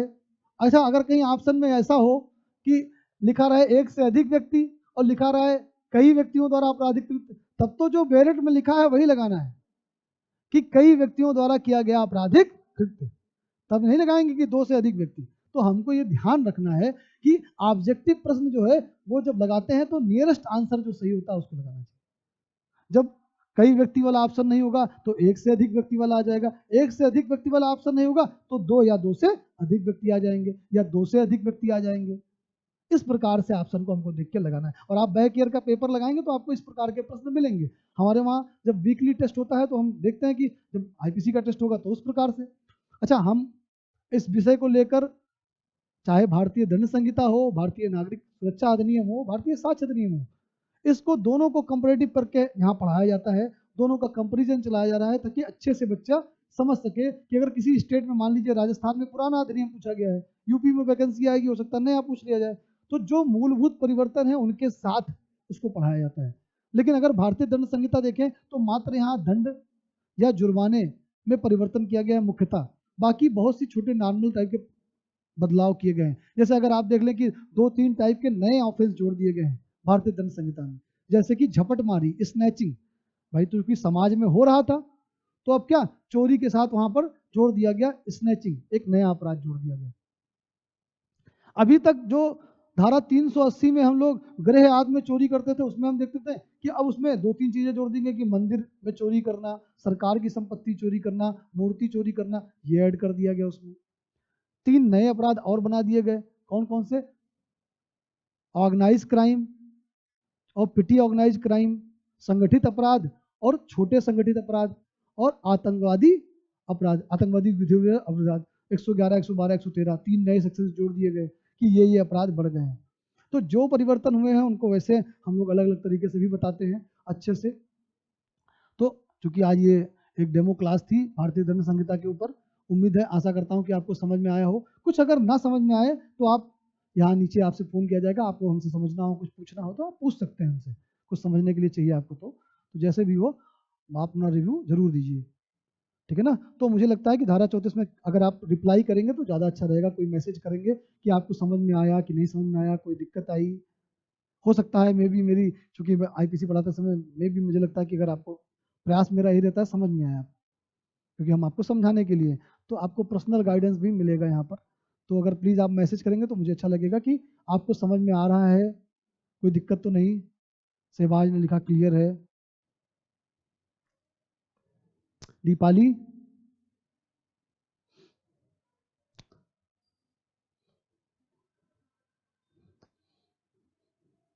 चेतन ने, ठीक है चेतन, समझ में आना चाहिए। मेरा उद्देश्य है कि आपका सिलेक्शन हो, जिस भी क्षेत्र में आप जाएं, विधि क्षेत्र में, सभी लोग उसमें अपनी सफलता पाएं। एपीओ बनना है, जे बनना है, हर एक चीज़ के लिए बेस्ट अपना करें। तो अगर कोई दिक्कत हो तो हमसे प्लीज़ बताइएगा, ठीक है ना। आज के लिए थैंक यू सो मच, धन्यवाद।